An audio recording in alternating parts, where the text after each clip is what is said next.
Bonjour à tous, bonjour à vous mesdames et messieurs, merci de nous retrouver ce matin sur votre télévision Equinox TV avec 10-12 le Zénith et vous le savez jusqu'à 12h comme c'est le cas de lundi à vendredi, nous vous accompagnons avec des sujets qui gravitent autour de la République mais surtout nous tentons de mieux comprendre les tenants et les aboutissants de chaque sujet développé sur ce plateau comme c'est le cas tous les jours.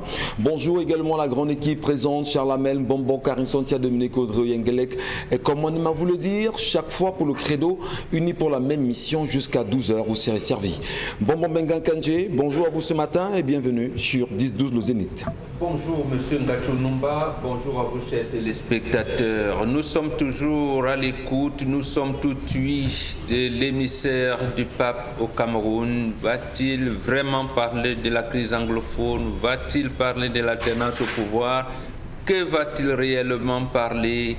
Toujours est-il qu'il y a trop de morts, mais est-ce que l'Église catholique romaine va consentir à jouer le rôle essentiel? Est-ce que le président de la République, ancien petit séminariste, féru de l'Église catholique, va enfin écouter la voix du Vatican pour que le Cameroun retrouve la paix et reste serein? Attendons de voir. Bonjour à vous Charles Amel Bachou. Bonjour Monsieur Michel Ngacho. C'est un plaisir d'être avec vous ce matin, comme tous les matins d'ailleurs. Nous vous saluons fièrement. Bonjour à vous, Karine Santia, peut-être pas encore. On va revenir avec vous dans un instant. Mais bonjour surtout Dominique Audrey Yengelek, ça va bien? Bonjour Michel, bonjour téléspectateurs. Oui, on peut dire que ça va. Du moins, je me porte comme le Cameroun. Hein. Par endroits, ça va et à d'autres endroits, ça ne va pas du tout. On annonce quand même un vaccin qui risque de rentrer au Cameroun concernant le Covid-19. Est-ce que ça ne vous fait pas peur, vous? Non, j'ai pas peur puisque je sais ce que j'ai à faire en ce qui me concerne. J'ai pas peur. On n'a pas à avoir peur pour un certain nombre de choses. Il y a des choses qu'on ne peut pas contrôler dans la vie et d'autres qu'on peut contrôler. Donc, les choses sur lesquelles on a le contrôle, on doit pouvoir agir comme on le sent. Très bien. Bonjour à vous, Karine Santia, ça va bien? Bonjour Michel et bonjour à nos auditeurs. C'est un plaisir, madame, monsieur, de vous. Bah ouais, on sait. Je crois simplement dire que ça peut arriver, hein, parce que chaque matin, nous sommes à la radio et il y a 10 ans, on a la télévision. Nous sommes un mercredi très triste parce que au niveau de la falaise de Tchang, il y a eu un accident de la circulation qui impliquait un camion et puis un bus gros porteur de 70 places. Malheureusement, seulement 4 personnes ont survécu, parmi lesquelles un bébé de 6 mois. Donc, vous avez vu les images qui font le tour de la toile. Il y a un incendie complètement qui a consumé les 2 véhicules. Et là, c'est l'émoi total. On n'arrive pas encore à déterminer le véritable nombre de personnes qui sont parties dans cet accident. La falaise a encore tué, justement. On en reparlera tout à l'heure dans la séquence consacrée à la revue des réseaux sociaux. Restez des nôtres, madame, messieurs, mais surtout n'oubliez pas les plateformes qui vous permettent de rester en interactivité avec la grande famille 10-12, le Zénith sur Facebook, Equinox TV, pour ceux qui nous regardent toujours sur Facebook, un contact au bas de l'écran pour nous laisser vos commentaires. Madame, messieurs, bienvenue à tous, bienvenue à chacun. Dominique Audrey, l'histoire de ce matin, c'est avec vous. Rebonjour téléspectateurs, ce matin l'histoire est adressée à Charles Amel Bachou. Cette histoire nous vient de la ville de Yaoundé, au quartier Cité Verte, un quartier d'emprunt. La dame qui nous écrit nous dit que j'ai ma voisine avec laquelle je partage la cour et depuis le mois de décembre rien ne va toutes les deux. Elle raconte que ça fait 2 ans elle s'est installée dans ce quartier-là et qu'avec les voisins, le voisinage, elle entretient des relations cordiales avec strictement la politesse et avec les enfants qui viennent tout de même chez elle regarder la télé et jouer et autres. Au mois de décembre, l'une de ses voisines la plus proche devait recevoir une réunion et elle lui a demandé de venir l'aider à faire la cuisine. Sauf que ce jour-là, la dame qui nous écrit nous dit qu'elle n'est pas sortie de chez elle, elle n'est pas allée faire la cuisine avec sa voisine, mais tout de même, les personnes de la réunion de la dame qui sont venues l'aider ont occupé même la devanture de sa porte sans que ça ne lui pose problème. Donc elle a donné de son espace pour que la réunion se passe. Depuis le lendemain, la relation avec sa voisine n'a plus été la même. sa voisine a arrêté de lui dire bonjour et lorsqu'elle lui disait bonjour, sa voisine a refusé, ne répondait pas, ou bien lorsqu'elle répondait, elle répondait dans la gorge. Et cette voisine est allée même jusqu'à se plaindre chez la belle-sœur de la dame qui nous écrit. Et sa belle-sœur, à son niveau, a essayé de les faire asseoir pour qu'elles essayent de trouver une solution. Mais la dame qui nous écrit dit qu'elle a refusé de s'entendre avec elle parce que la voisine est allée jusqu'à dire que lorsque ses enfants viennent chez elle, celle-ci frustre les enfants. Elle dit qu'effectivement, elle gronde ses enfants parce que lorsqu'ils viennent chez elle, il se trouve que les enfants jouent, ils font des trucs, ils font le désordre. Et lorsqu'elle les gronde, les enfants préfèrent sortir et rentrer chez leur mère. Donc aujourd'hui, elle a l'impression que les enfants de la voisine viennent la provoquer, viennent taper les trucs devant sa porte et elle a décidé de ne plus gronder ces enfants-là. Donc elle pose donc la question à M. Mbachou de savoir est-ce que c'est l'attitude à avoir entre voisins, comment se comporter avec ce genre de voisine, comment gérer les relations de voisinage, est-ce qu'il est permis de gronder les enfants de ses voisins, entre autres, avec d'autres questions que vous pouvez éventuellement mais surtout, ajouter. On va tenter ce matin de comprendre la belle cohabitation entre voisins. Oui. Quelles sont les attitudes ou comment se comporter avec son voisin. Oui. On en reparlera bien sûr. Et on va d'ailleurs saluer toutes les femmes qui nous regardent ce matin. Elles sont nombreuses dans les domiciles, qui ont choisi de regarder à chaque fois 10-12 le Zénith pour ces ménagères. Bonjour à vous, mesdames. Installez-vous confortablement. Comment vous, madame, vous comportez-vous avec votre voisine et votre voisinage en réalité? Est-ce que vous n'êtes pas la femme qui, à un moment donné, vous préfère garder son enfant chez soi ou bien chez elle-même en disant n'allez pas chez le voisin, n'allez pas perturber les gens à côté? Comment vous parvenez à gérer vos enfants et les enfants du voisin ou encore les enfants du voisin chez vous? C'est une question assez importante quand même quand on sait qu'on vit en communauté aujourd'hui, on va dire au Cameroun, avec, dans nos quartiers en même temps. Mais il faut quand même mentionner qu'il y a des quartiers où les voisins peuvent faire 2 ans sans se voir. Ouais. On a des barrières qui font 4 mètres de haut, donc on ne sait pas comment le voisin se porte de l'autre côté. Tant mieux. Est-ce que c'est bien ou c'est mauvais? On en parlera bien évidemment ce matin. Mais Charles Lamène Bachou, vous êtes indexé directement par la femme. Hein? Indexé, non, vous êtes pointé du doigt. Non, vous êtes pointé du doigt. Non, vous êtes interpellé. Vous n'aimez pas les bantous. Les gens sont coincés là-bas. Ils veulent qu'on leur donne le droit. Vous êtes interpellé. Merci beaucoup, Benga. J'enlève le mot indexé. Je remets interpellé. Vous êtes bien sûr interpellé ce matin à donner votre avis justement sur cette question. Comment bien cohabiter sans ennui, sans anicroche, à la lumière de l'histoire présentée ce matin? Alors, il faut dire, monsieur Michel Ngachou, que cette dame ne vous a raconté que la goutte d'eau qui a débordé le vase. Vous le lisez dans la boule de cristal, Charles Lamène? Bien avant, il y a eu des antériorités, des antécédents sur antécédents qu'on a avalés, qu'on a mâché, qu'on a dit bon, on va faire fi de ça. Vous savez, le principe du voisinage chez les Bantous repose sur 3 aspects, 3 piliers essentiels. Le premier, les enfants. Lorsque vous avez des voisins, ce n'est pas le voisin qui pose problème, le premier, c'est les enfants. C'est grâce aux enfants qu'on se parle dans un quartier. C'est grâce aux enfants qu'on a des problèmes dans un quartier. La première composante à savoir gérer, c'est les enfants. Comment sont les enfants de l'autre? Vous allez empêcher, est-ce que vous allez empêcher vos enfants de jouer avec les autres? Est-ce que vous allez empêcher un bébé, le bébé du voisin, de venir chez vous, quitte à ce qu'il ait la boue sur les mains et qu'il tienne votre rideau? Est-ce que vous allez empêcher? Quelles sont les mesures? Les occidentalisés ont réglé ça en faisant des barrières de 4 mètres, comme vous avez dit, pour dire chacun chez soi, personne chez l'autre. Mais chez les Bantous, on est obligé de vivre et composer avec les enfants. C'est les enfants qui unissent et c'est les enfants qui séparent. Comment est-ce qu'elle a commencé à gérer? Est-ce qu'elle a pris les enfants de l'autre comme étant ses enfants? C'est la première question. Quand je pose la question, est-ce qu'elle gronde les enfants dedans? Dehors, elle sourit? Non. Vous savez, il faut savoir analyser. Est-ce qu'elle se contente de brimer les enfants chez elle? Quand les enfants traversent le seuil de sa porte, non, ne touche pas ça. Et dehors, elle sourit, elle joue à la gentille, montre une face, parce que c'est ça aussi. être capable, même devant la maman, de dire ne touche pas à la télé, même si c'est chez la parent, qu'on comprenne qu'effectivement, elle a une attitude qui demeure permanente et qu'on puisse composer. Mais elle-même a raconté en précisant que les enfants, elle clone les enfants chez elle. Ça veut dire que les enfants sortent.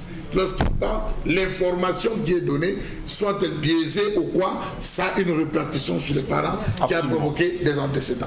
La deuxième chose, la gestion de l'espace. Vous avez des gens dans le voisinage, s'il prend son seau, si le seau ne reste pas à côté du voisin, s'il n'envoie pas la gouttière sur l'angle du voisin, s'il ne verse pas ses eaux chez les voisins, s'il n'utilise pas le sèche-linge du voisin, il n'est pas tranquille. La gestion de l'espace chez les Bantous, on délimite. On n'avait pas besoin d'aller, même si je veux sécher, la première chose, je vais dire, ouais Karine, dis-moi, tu le fais la lessive, ton jour de lessive c'est quand? Elle dit, moi je lave moi mes choses le vendredi. Ok, moi je vais laver pour moi jeudi, je vais utiliser les cordes. Et c'est comme ça le principe, la gestion de l'espace, du mortier, du pilon, de la pierre à écraser. Il faut savoir gérer l'espace. Et ça, je vais vous dire, c'est des choses sur lesquelles les Bantous sont pointilleux. Vous allez voir une grande cour, mais chaque femme saura comment conserver ces choses. Même les enfants, dans le principe de jeu, savent comment ils devront jouer. Le dernier point, c'est la civilité. Et cela, c'est difficile. Vous avez des femmes qui, parce qu'elles ont mal passé la nuit avec leur mari, traversent la cour en regardant les gens sans dire bonjour. Et les femmes savent garder rancune. Non, je vous dis, elles savent garder rancune. Elle se prend pour qui? Quand elle part, elle revient le soir, on la touche bien. Le matin, elle ressort en chantant. Salut, voisine. Personne ne répond. Elle part aussi, elle garde. Les femmes ont cette habitude, elles gardent. Il y a des commérages dans les cités, parce que quand je parle de civilité, où c'est la femme qui va dire que tu vois celle-là, tous les jours ici, elle prend le cube, elle prend le sel, elle prend ceci, elle prend cela. Ça, c'est quel film incombe. Le mari va prendre et regarder l'autre avec un air de dédain. Regardez le mari de l'autre. La gestion des cours est très complexe et très véritablement difficile à savoir assumer si on n'a pas de la hauteur de la maturité. Donc, cette femme tombe sur le coup de cela parce que sa voisine cherchait le prétexte pour déclencher le feu. Comme elle n'avait pas de briquet, elle a attendu. Le briquet, c'était la réception. La réception des amis, où toutes les femmes de la cité ont participé, sauf elle. On dit voilà. Ce n'est pas qu'elle veut monter. Ce que les enfants-là me disaient était vrai. Elle me jalouse. Elle m'a pas dit que non, elle me jalouse. La fille qui m'a dit qu'on devait me tuer ou qui me regardait mal, c'était elle. Vous voyez ça amplifié. Et pendant que les femmes sont en train de couper le zoom, elle taille. Si la femme a le malheur de passer, c'est le commérage qui va déclencher qu'elle se prend pour qui? Pourquoi elle ne nous assiste pas? C'est important. Lorsqu'on est déjà dans une cour, lorsqu'il y a deuil, on ne ferme plus les portes de la maison. Le voisin qui a deuil utilise toutes les maisons, toutes les marmites, toutes les assiettes. C'est le principe des grandes cours et des quartiers. Donc moi, j'ai connu des quartiers. Vous allez à Neubel. Quand il y a deuil à Neubel, on utilise toutes les maisons. Si c'est en Gonsois, la zone de Gonsois, on utilise toutes les maisons. Si c'est derrière Photo Golden, toutes les maisons sont ouvertes. On prend les chaises et tout parce que c'est ça le principe. On partage tout. Donc elle s'est retrouvée au mauvais endroit, au mauvais moment. Elle vit comme une occidentalisée, mais elle est parmi des femmes donc, qui vivent sous le principe de la communauté. Merci beaucoup, M. Mbathio, ce matin pour votre interpellation et les réponses que vous avez données à cette réalité qui encadre très souvent nos mamans, nos sœurs dans certains quartiers de nos grandes villes du Cameroun et même ceux qui nous regardent à l'étranger aujourd'hui. Charles a mal peut-être parlé d'occidentaliser.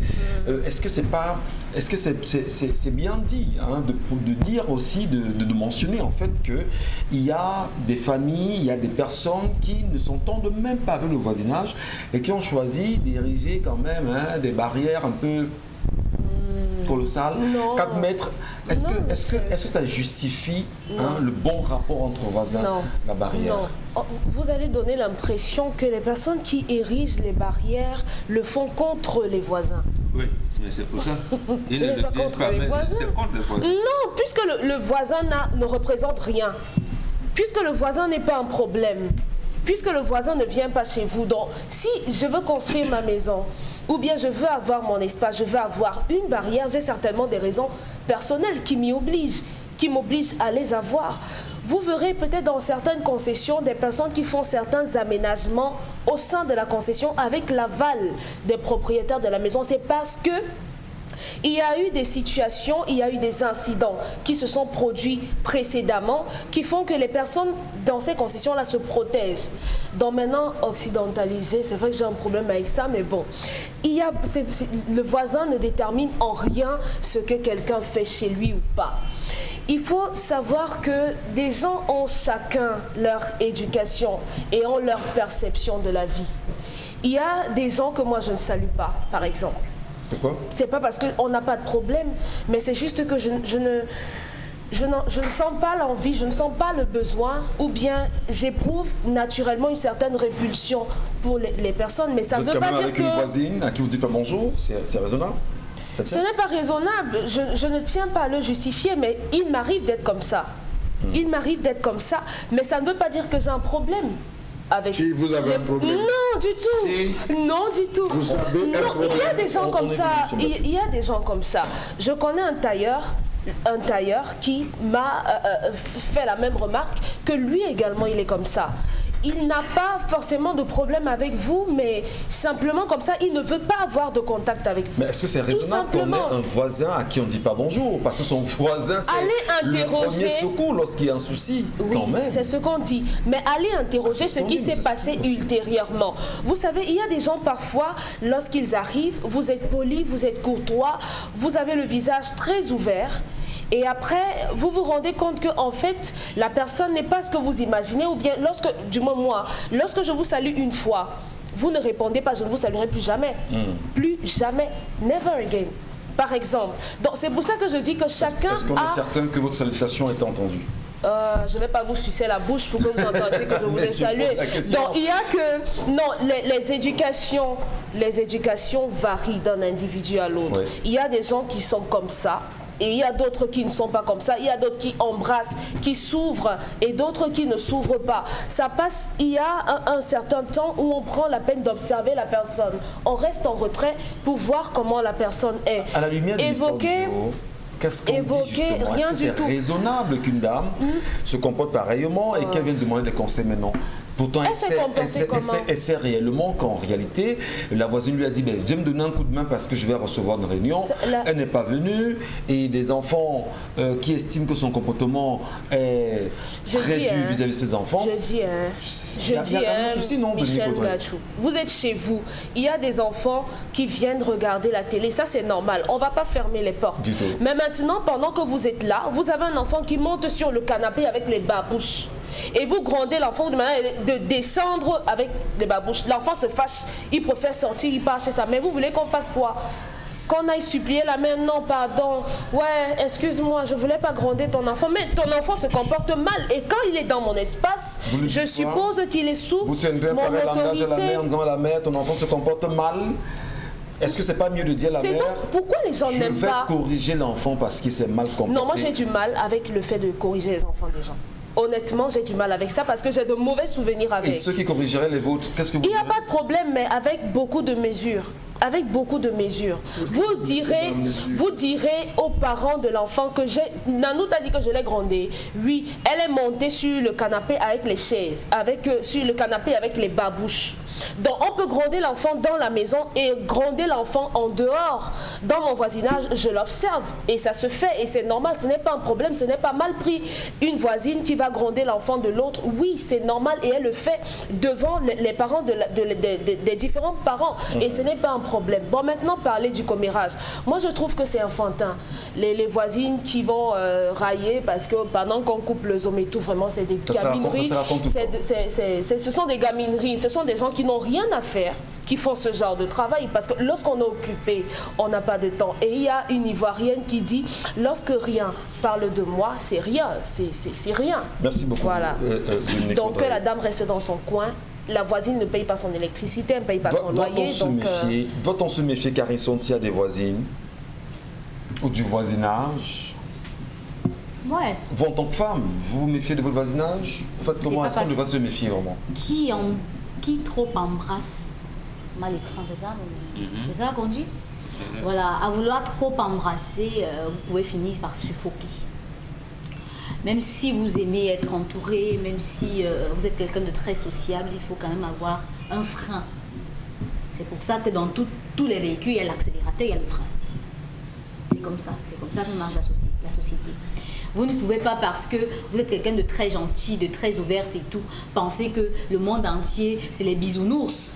C'est pas comme ça que ça se passe. On ne va pas toujours vous faire bisous et vous dire les je t'aime tout le temps. Il y aura des moments où ce sera dur, mais il faut être paré pour ça. Il faut être préparé pour ça. Cette femme, par exemple, la seule erreur par rapport à l'histoire, parce que je ne veux pas entrer dans les antériorités puisque je n'en sais trop rien, par rapport à l'histoire, la seule erreur qu'elle a commise, c'était de ne pas dire à la voisine, en fait, je ne me sens pas bien, je ne peux pas t'aider.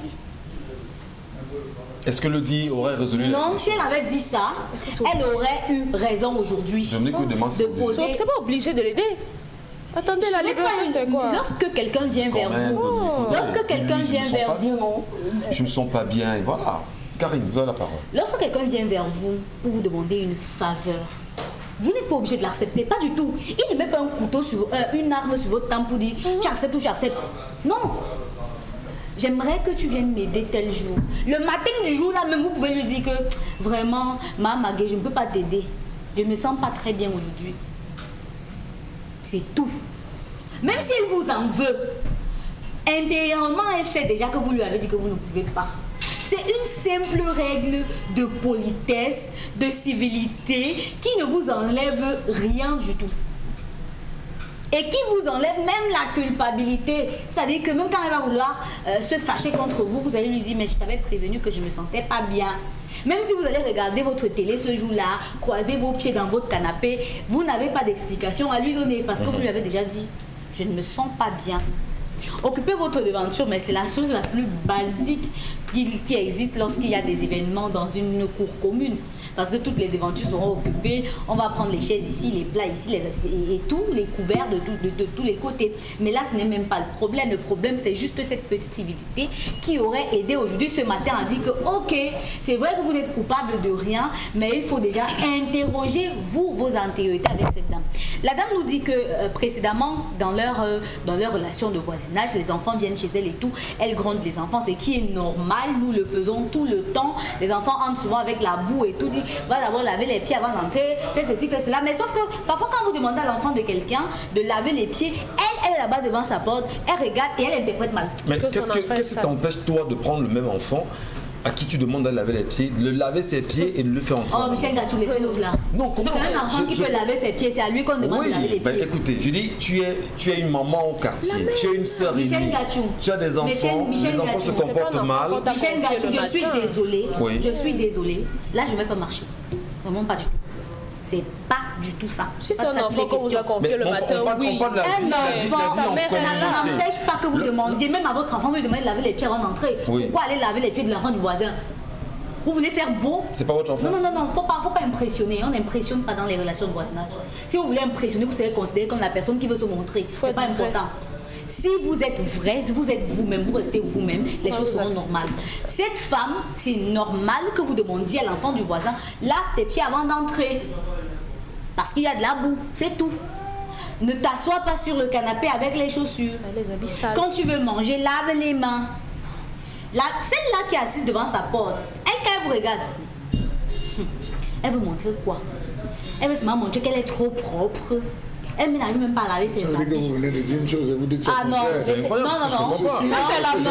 Je suis en train de la main de l'enfant. Monsieur Gachou, quand vous parlez, vous êtes pas. Laissez-moi terminer. Je suis en train d'expliquer quelque chose. Il y a deux faits qui sont présentés à nous. Il y a une voisine qui explique une histoire et une autre qui a interprété ses comportements. Et là, je suis en train de faire une... je sais pas comment on appelle ça. Je suis en train de mettre une balance. Un tableau. C'est un tableau que je peins. Vous pouvez faire comme la voisine dit, les enfants courent et vont directement vers leur mère. Ça, c'est une mauvaise éducation qu'on inculque aux enfants. Comment donc résoudre cette situation aujourd'hui? Comment résoudre cette situation? Ce sont des femmes. Qu'elles s'assiedent et qu'elles parlent. Et si elles parlent et décident de ne plus jamais se parler, qu'il en soit ainsi. Qu'est-ce qu'on dit de l'ego des femmes? L'ego... Qu'est-ce qu'on dit comment? Il y a trop d'ego quand même. C'est pas l'ego qui va résoudre cette situation. Elles vont s'asseoir, elles doivent s'asseoir. Je présume que le bailleur ne vit pas dans cette concession. Maintenant, si elles sont mariées, je ne sais pas s'il faut impliquer les maris dans cette affaire. Parce que je ne suis pas d'accord. Si une belle-sœur vient comme me dit, mais arrêtez ça. Ma belle-sœur n'a rien à voir avec la voisine. Depuis quand ma belle-sœur entre dans mon problème avec ma voisine? Voilà. Quel problème? Elle habite même pas ici, mais elle fait quoi dans nos problèmes? Jusqu'à tu la rencontres. Mais c'est une affaire de quartier, c'est une affaire de femme, c'est une affaire de tu rencontres ma belle-sœur beaucoup lui parler de nos problèmes, toi et moi. Non, vraiment pas du tout. Si vous avez un problème avec quelqu'un et qui est dans votre périmètre, s'il n'y a pas quelqu'un de proche à qui vous pouvez parler, il n'y a pas une autre voisine qui pourrait faire le tampon parce que c'est une cour commune, il y a plusieurs personnes qui pourraient jouer le tampon, alors restez comme ça. Très bien. Nous les enfants, nous comme Kana. Nous les enfants, nous comme Kana, bon Bengan, comme Kana, Souboum et consorts.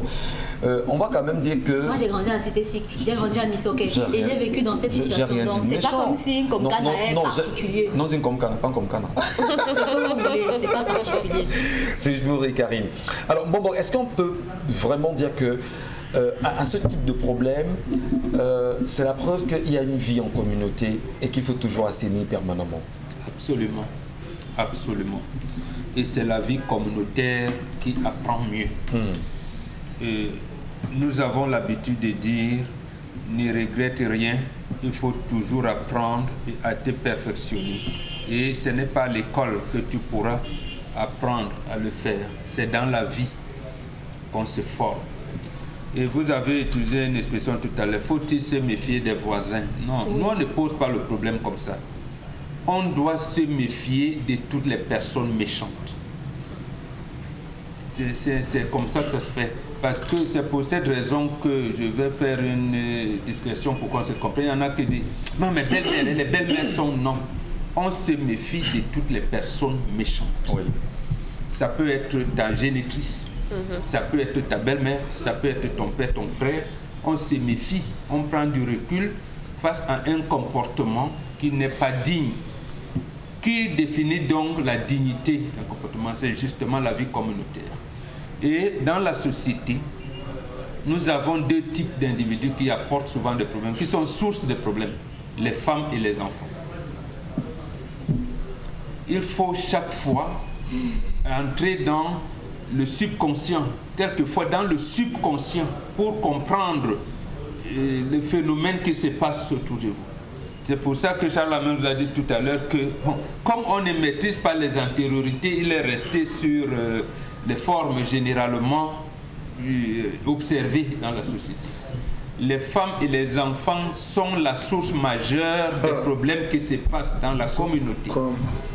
Dans la communauté. Maintenant, comme l'enfant, c'est l'enfant de la communauté. La maison, c'est la maison de la communauté. La femme, c'est la femme de la communauté.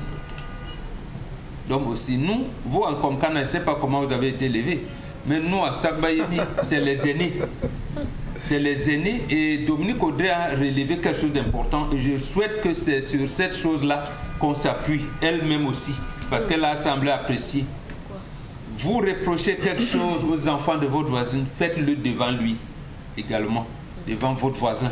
Oui. Mais Cathy, j'ai observé que Joël et Nina viennent à la maison, il n'était pas comme ça, il commence à être agité. L'autre jour, je lui ai dit, demander je vais le sortir, mais c'est quoi? C'est ça que j'ai dit, gronder à l'intérieur et gronder à l'extérieur. C'est comme ça que ça se fait.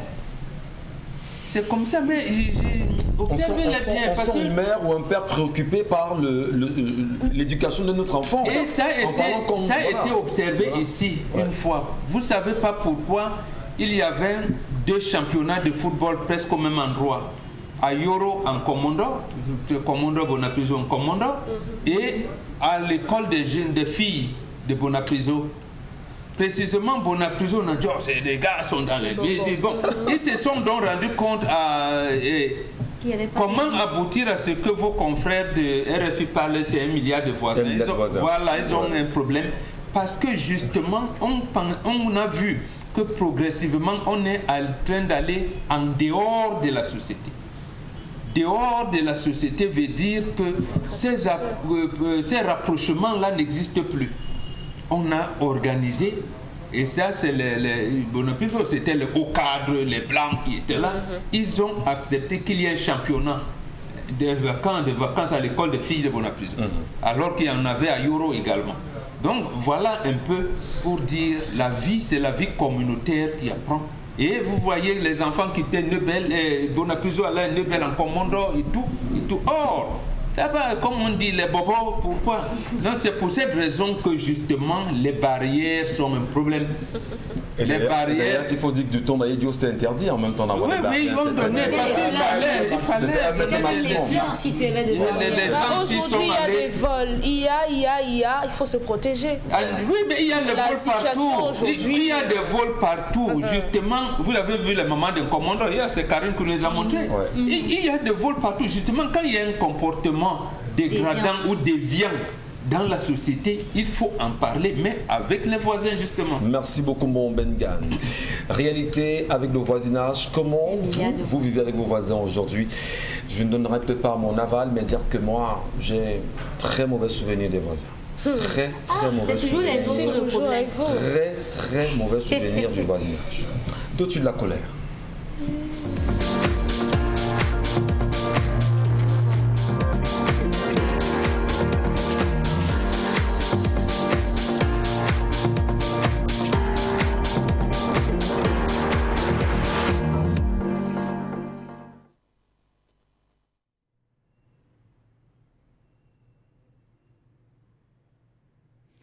Je m'interroge ce jour sur la question de la grève des enseignants du supérieur et des lenteurs dans le traitement de la prime de recherche des enseignants d'université au Cameroun.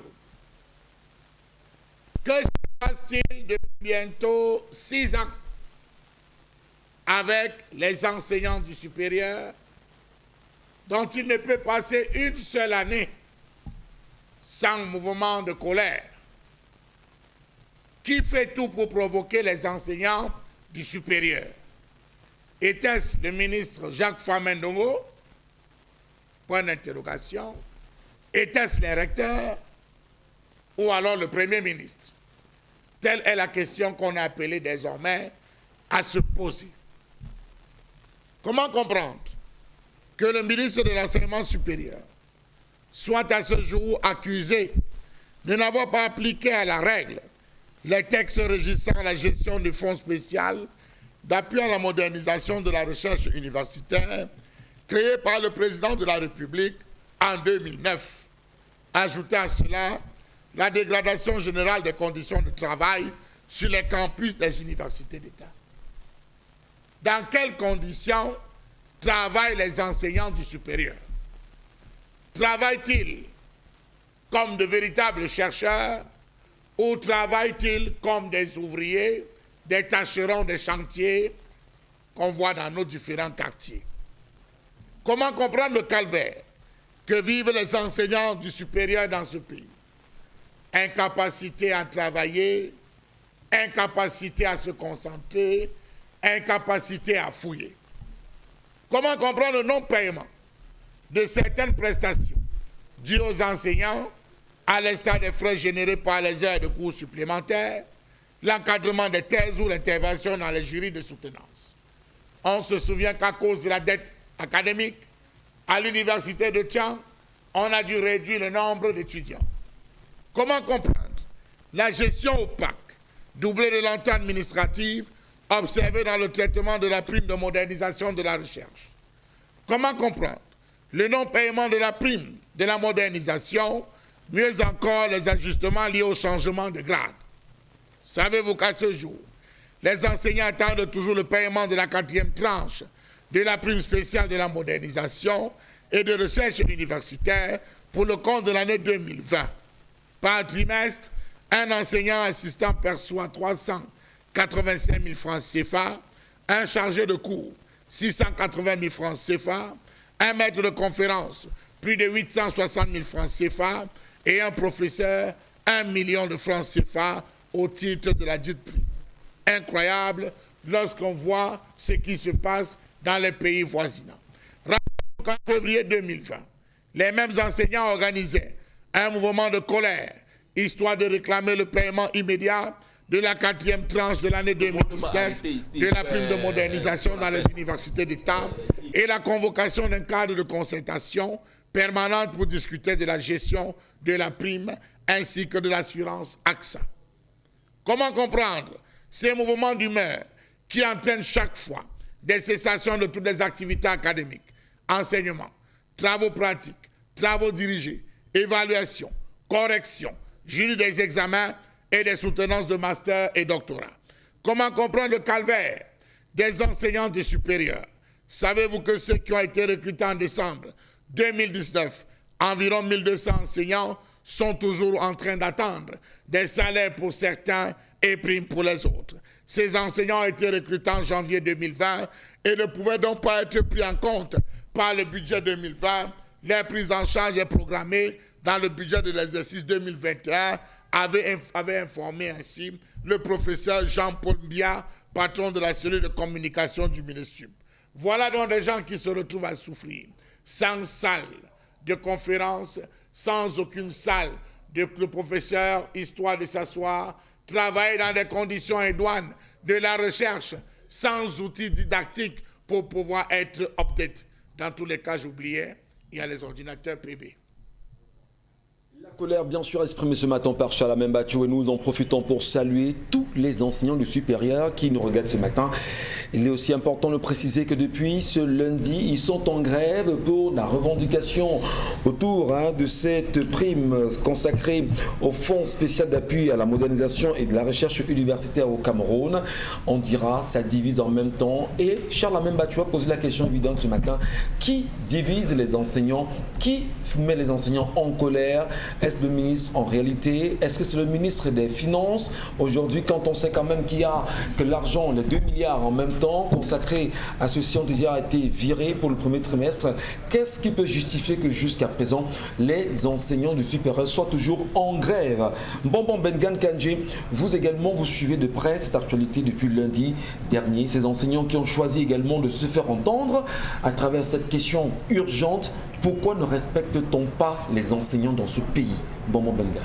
Deux choses peuvent justifier cela. Il y en a beaucoup, mais deux me semblent principales. La première, on a décidé de tuer l'école au Cameroun. La deuxième, les enseignants, je veux dire, le gouvernement a hiérarchisé les priorités.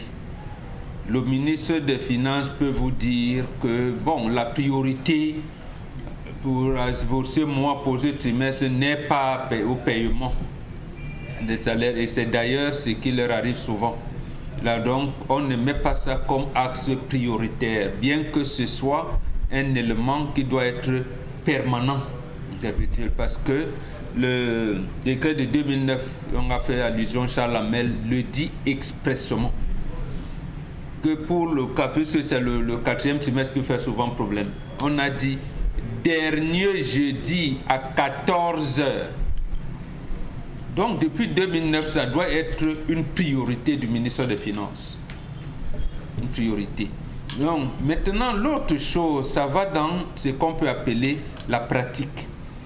Le gouvernement a pris l'option que tout ce que vous faites doit être une doléance, c'est-à-dire vous suppliez, vous amenez le secteur à comprendre. Même lorsqu'il existe une loi et un décret, parce que les décrets sont d'application immédiate. Donc il faut toujours faire à bec à bec. Vraiment, le chef de l'État avait bien pensé. Jésus et Mahomet lui ont parlé dans la nuit du 8 au 9 décembre 2009. Et il a sorti l'ingénieuse idée d'allouer les primes de recherche. Donc s'il vous plaît, monsieur le ministre de l'Enseignement supérieur, s'il vous plaît, monsieur le ministre des Finances, essayez de voir dans quelle mesure c'est pas ça, c'est des conneries. Permettez l'expression, c'est des conneries. Les ministres, puisqu'en fait c'était une commission interministérielle, il s'asseye, il dit le dernier jeudi du trimestre à 14h, tous les enseignants doivent être payés. Donc c'est dans les axes prioritaires, parce que ici, en contestation, pourquoi je parle de doléances? On dit souvent, vous entendez les expressions lorsque le sous-préfet, le préfet, le gouverneur sont en tournée de prise de contact, on dit les doléances, je vais transmettre à qui de droit. Mais on transmet donc à qui de droit. À qui de droit prend les résolutions. Vous ne les appliquez plus. Pour les appliquer, il faut encore se référer à qui de droit, alors que parce que le syndicat a 4 niveaux. Il y a les doléances, les réclamations, les revendications et la contestation. Ici, le syndicat de l'enseignement supérieur est au niveau de la contestation. Ça veut dire ils ont attendu longtemps. Ils se sont même pliés. Ils se sont même couchés au sol. Parce qu'ils ont même honte de vous dire que leurs collègues tchadiens gagnent plus qu'eux. Un enseignant d'université au Cameroun, c'est difficile qu'il touche 1 million de francs. Il n'y en a pas. Il ne faut pas dire que c'est difficile comme si... Non, comme ici, ils sont à tête chercheuse. Peut-être il y en a bon avec les avantages. Les avantages liés. Avec les avantages, effectivement. Voilà. Mais les avantages, mais justement, comme salaire basique, ils n'atteignent pas 1 million. Et c'est ahurissant. Alors qu'au Tchad, à côté, ils ont plus d'1 million. En Côte d'Ivoire, ils sont à 2 millions, 3 millions. Oui. De même grade, c'est inimaginable. Donc, les enseignants veulent sauver l'école et le politique leur dit, mais pourquoi vous voulez sauver l'école? Et c'est pour cette raison que je partage le point de vue, je termine par là, parce qu'ils ont dit, quelquefois ils disaient, on paye de la lettre A à la lettre K, de la lettre L à la lettre E. On a dit cette fois-ci, on paye tout le monde. Si le dernier enseignant n'a pas reçu ses primes, il ne peut pas. Parce que les primes, c'est quoi même? En fait, parce que les gens vont commencer à dire, prenez quelqu'un qui fait la littérature. Il veut écrire des romans. Vous faites des recherches sur l'esthétique romanesque de Mongo Betty, c'est la thèse de doctorat de Famendongo. Donc, il veut maintenant parler sur ce qui se passe. Il doit aller à Djan, il doit aller dans les villages pour voir. Parce que l'organisation sociétale, même les histoires du jour qu'on raconte ici, peut inspirer ceux qui sont au département de la littérature négro-africaine et décider de voyager dans le pays pour voir quelle est l'organisation sociale et sociétale aujourd'hui. Ça ne va pas lui prendre 2 semaines. Ça va lui prendre 2 ans, 3, voire même 5. Oui. Et pour que tous les 3 mois, vous lui versez ces petits émoluments, il faut qu'il revendique. C'est-à-dire que s'il avait pris rendez-vous avec Sa Majesté Sokoudou, il va annuler. S'il avait pris le rendez-vous avec, je ne sais pas moi, le Lamido de Rebouba, il va annuler.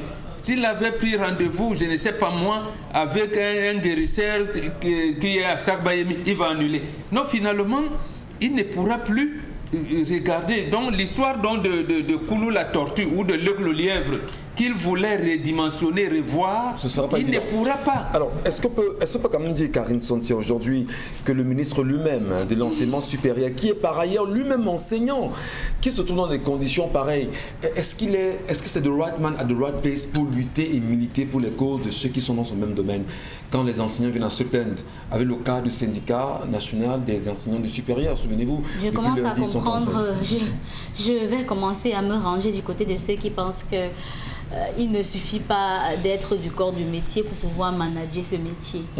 Parce que lorsque vous voyez comment ça se passe au quotidien, vous vous rendez bien compte qu'on n'a vraiment pas les meilleures personnes aux bons endroits. Pourtant, ils sont passés par là. Ils sont censés connaître les difficultés qui existent dans leur corps de métier et donc censé mieux défendre les intérêts de leurs collègues. Et apporter des résolutions évidentes. Des résolutions évidentes. Sauf que dans le cas précis, ce n'est pas trop le cas. Et les enseignants camerounais des universités ont beaucoup de difficultés dans ce cas-là. Pourtant, le décret numéro 93/035 du 19 janvier 1993 porte les enseignants du supérieur à un statut spécial. Ça veut dire qu'ils sont bien des employés de la fonction publique, mais ils sont particuliers. Et dans ce décret, vous comprenez bien que le personnel du corps de l'enseignant supérieur, quel qu'il soit, ils ont pour mission d'enseigner, de faire la recherche, la promotion scientifique et l'appui au développement. Et il n'y a que les primes de recherche pour accompagner la promotion de la recherche. Sauf si je me trompe, bon, Morena.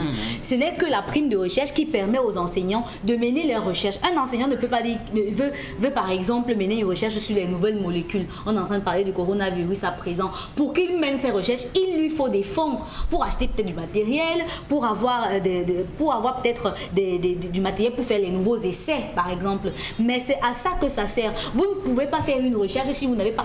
Ailleurs, la recherche est complètement financée par un fonds qui est alloué à ces chercheurs-là. Donc, c'est pas comme si c'est un don du chef de l'État, non. C'est pas une faveur. C'est un don de manière à ce que les chercheurs et ailleurs, les chercheurs pour leurs recherches sont financés et c'est copieusement financé. C'est pas comme si vous demandiez et qu'à un moment donné, vous devez réclamer pour qu'on vous le donne. Parce qu'on est censé attendre de vous un résultat à la fin de chaque trimestre ou à la fin de chaque année.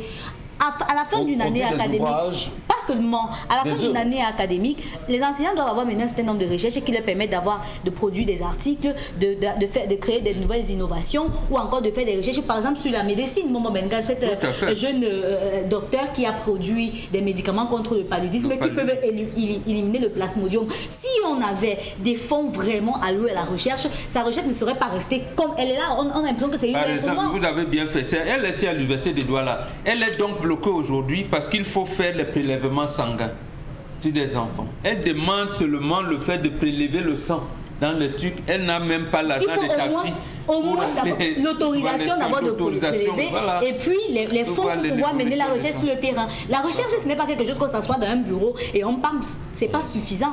Et si c'est scientifique, il faut des laboratoires, il faut des espaces de travail et autres. Et lorsque vous vous rapprochez par exemple du ministère des enseignements supérieurs, on vous dit notamment que ça dépend maintenant du ministère des Finances qui a des priorités. Et certainement la priorité n'était pas au paiement de ces primes-là. Soit dit en passant. Mais pourquoi en 2020 c'était la même chose? Les primes du 4e trimestre allouées aux enseignants pour leur recherche n'ont pas été payées. Elles ont été payées en avril 2020. C'est bien grave. Le 4e trimestre de 2019, payé pendant le paiement du 1er trimestre de 2020. Vous vous rendez compte que à chaque fois il y a un problème avec le 4e trimestre. C'est quoi le problème? La fin de l'année budgétaire, le début d'une année budgétaire, c'est quoi le problème? Qu'est-ce qui peut bien expliquer cet état de choses aujourd'hui au Cameroun? Et vous parlez d'ailleurs de cette étudiante, on va dire de cette chercheuse qui veut mettre au point un médicament contre le paludisme au Cameroun, donc il lutte contre le paludisme effectivement. Elle s'appelle Toumba Agnès, qui sera bien sûr notre invitée à sur un moment les jours à venir sur Radio Equinox. Dominique Audrey, comment vous appréciez effectivement la colère de ce matin? Pourquoi ne paye-t-on pas les enseignants? Et il faut bien rappeler quand même, quand c'est comme ça se font, il y a des enseignants qui pour le moment, depuis 2 ans, ne sont pas payés. Il y a ceux qui sont nouvellement recrues, enfin, de nouvelles recrues. Parce que depuis 2009 notamment, que ce décret a été promulgué, il y a que plusieurs enseignants ont été recrutés entre-temps et les 10,6 milliards de francs CFA alloués pour cette cause n'ont pas été ajustés. Voilà. Donc, il faut bien revoir cela. Dominique Audrey, nous écoutons votre point de vue de la colère exprimée ce matin. À la question que vous m'avez posée de savoir le pourquoi de cette situation, le pourquoi. Non, peut-être pas le pourquoi, mais qu'est-ce qui peut bien justifier qu'on méprise autant les enseignants dans un pays comme le nôtre? Il n'y a aucune justification, il n'y a aucun justificatif qui puisse justifier qu'on ne paye pas des gens qui travaillent. Aujourd'hui, on se plaint que certaines personnes, en tout cas, se plaignent de ce que la France a mis, du moins que l'Occident, l'étranger, les autres pays développés ont mis sur pied des vaccins et autres. Mais vous pensez que qui font ces vaccins-là, qui travaillent pour mettre sur pied ces différents vaccins? Ce sont des chercheurs, ce sont des médecins et qui subventionnent? C'est l'État logiquement. Donc on passera la vie, on passera le temps à être des personnes qui encaissent tout, des personnes qui reçoivent tout, parce que chez nous, on ne veut pas de personnes qui pensent, on ne veut pas de personnes qui travaillent. Conséquence, ou bien exemple palpable, le cardiopathe. D'Artusan. Absolument. Donc aujourd'hui, moi, je vais aller à la conséquence. La conséquence la plus dramatique pour le Cameroun, avec les actes qui sont posés à l'endroit de ces chercheurs aujourd'hui, c'est la fuite de cerveau, avec tout ce que ça comporte. On perd les idées, on perd les innovations, on perd la compétence, on perd absolument tout. Parce que le Cameroun n'a rien du tout. Rien du tout. Rien du tout. Encore une autre preuve qui peut être... Bon, peut-être pas rien du tout. Le Cameroun est hyper limité, Dominique Audrey. Reconnaissons quand même que ces chercheurs font un travail, même s'il faut le perfectionner. Je ne m'adresse pas à eux. Après avoir fait la recherche, moi, je ne parle pas d'eux. Dominique parlait de politique qui refuse de faire la promotion des recherches. Merci beaucoup. Oui, on n'a rien du tout. on pourrait avoir des gens qui peuvent révolutionner le monde. Il y a au Cameroun de nombreux chercheurs qui ont révolutionné le monde. Au Nigeria, celui qui encadre la comment vous appelez, microbiologie et qui a déjà fait des avancées, même sur Covid qui est arrivé, les Camerounais, il est sorti de Yaoundé. Voilà. En tout cas, on en reparle dans un instant, monsieur et madame, je vous en prie, et vous également qui nous regardez à la maison, pourquoi méprise-t-on autant les enseignants au Cameroun? On poursuivra également avec, on va dire, ce mot d'ordre de grève de ce syndicat national des enseignants du supérieur. Vous entendrez les récriminations. À très vite.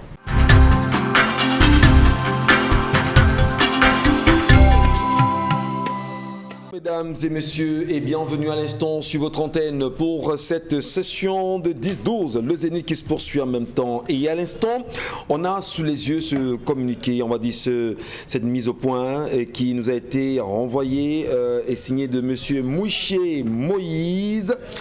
Et effectivement, dans un article publié le 4 décembre 2007 dans un journal camerounais qui affirmait, après une descente sur le terrain en 2007, les équipes du MINCAF de M. Pascal Anon Adimé s'étaient rendu compte que j'occupais un logement administratif alors que j'avais été relevé de mes fonctions de directeur général du CNR et admis à faire valoir mes droits à la retraite. Cette information était diffamatoire et en effet, j'avais libéré le logement administratif situé au quartier de l'hippodrome à Yaoundé qui m'avait attribué en 2007 et l'entrée du ministre Pascal Anon Adimé au gouvernement. Après avoir libéré ce logement administratif, j'habite depuis lors de manière continue dans ma villa personnelle située à Yaoundé au quartier Tinga Olinga à l'entrée rue 639 et 283. 6039 et 283. Cette villa a été construite il y a plus de 30 ans sur un terrain objet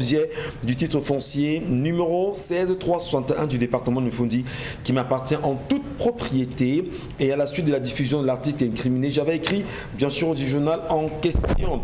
Et en dépit bien évidemment de ce qui précède le 24 octobre 2020, monsieur Charles Mbachou, animateur de l'émission 10-12, le Zénith dans la chaîne Equinox, a rappelé et commenté cet article sans préciser les faits dénoncés étaient exacts ou non, d'une part, et si l'occupation dont il s'agit avait cessé ou non d'autre part. Et la confusion et la suspicion créée dans l'esprit de nos téléspectateurs par cette situation a causé un immense préjudice moral qui nécessite bien sûr réparation. Et c'est pourquoi, dit-il, je vous serai obligé de bien vouloir diffuser la présente mise au point dans la même émission 10-12 le Zénith sur votre chaîne de télévision, signé bien sûr monsieur Mouché Moïse, ancien directeur général du CNR.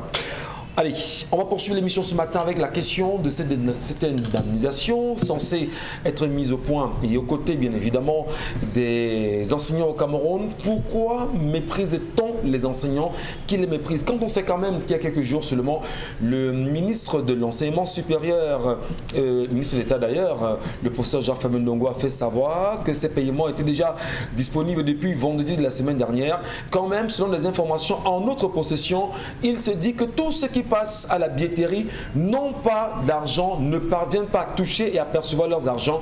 Et qu'est-ce qu'on fait donc de ceux qui sont à nouveau recrutés depuis 2 ans et qui ne parviennent pas à percevoir? Est-ce que cette question, bien sûr, est résolue ce matin? Charles Mbachou, finalement, la question de cette prime, de cette indemnisation, si vous voulez, si on peut parler bien sûr de ces fonds alloués aux enseignants, est-ce qu'on peut se dire quand même qu'il faut au plus vite trouver une solution? Parce qu'en réalité, les enseignants sont toujours en grève jusqu'à vendredi. Alors il faut dire que cette situation ne cesse de perdurer. Ne cesse de perdurer dans ce sens que ce n'est pas la première fois, ce n'est pas la deuxième fois, c'est la énième fois qu'à chaque fois, la 4e tranche, pour être versé, c'est la croix et la bannière. Il faut toujours annoncer des mouvements d'humeur. À la sortie des mouvements d'humeur qui sont doublés de cessation complète d'activité, travaux dirigés, évaluation de travaux pratiques, cours même, tout est plombé à l'université. Et les enseignants, lorsqu'ils viennent, même s'ils reprennent, ils ne reviennent pas sur les cours qu'ils n'ont pas pu dispenser aux différents étudiants qui ont payé malheureusement. Parce que là, ce que les gens ne voient pas, c'est que les parents aujourd'hui, et là je suis d'accord avec Dominique Audrey qui pense qu'à un moment donné, les parents parents devraient revendiquer. C'est les parents qui payent la formation.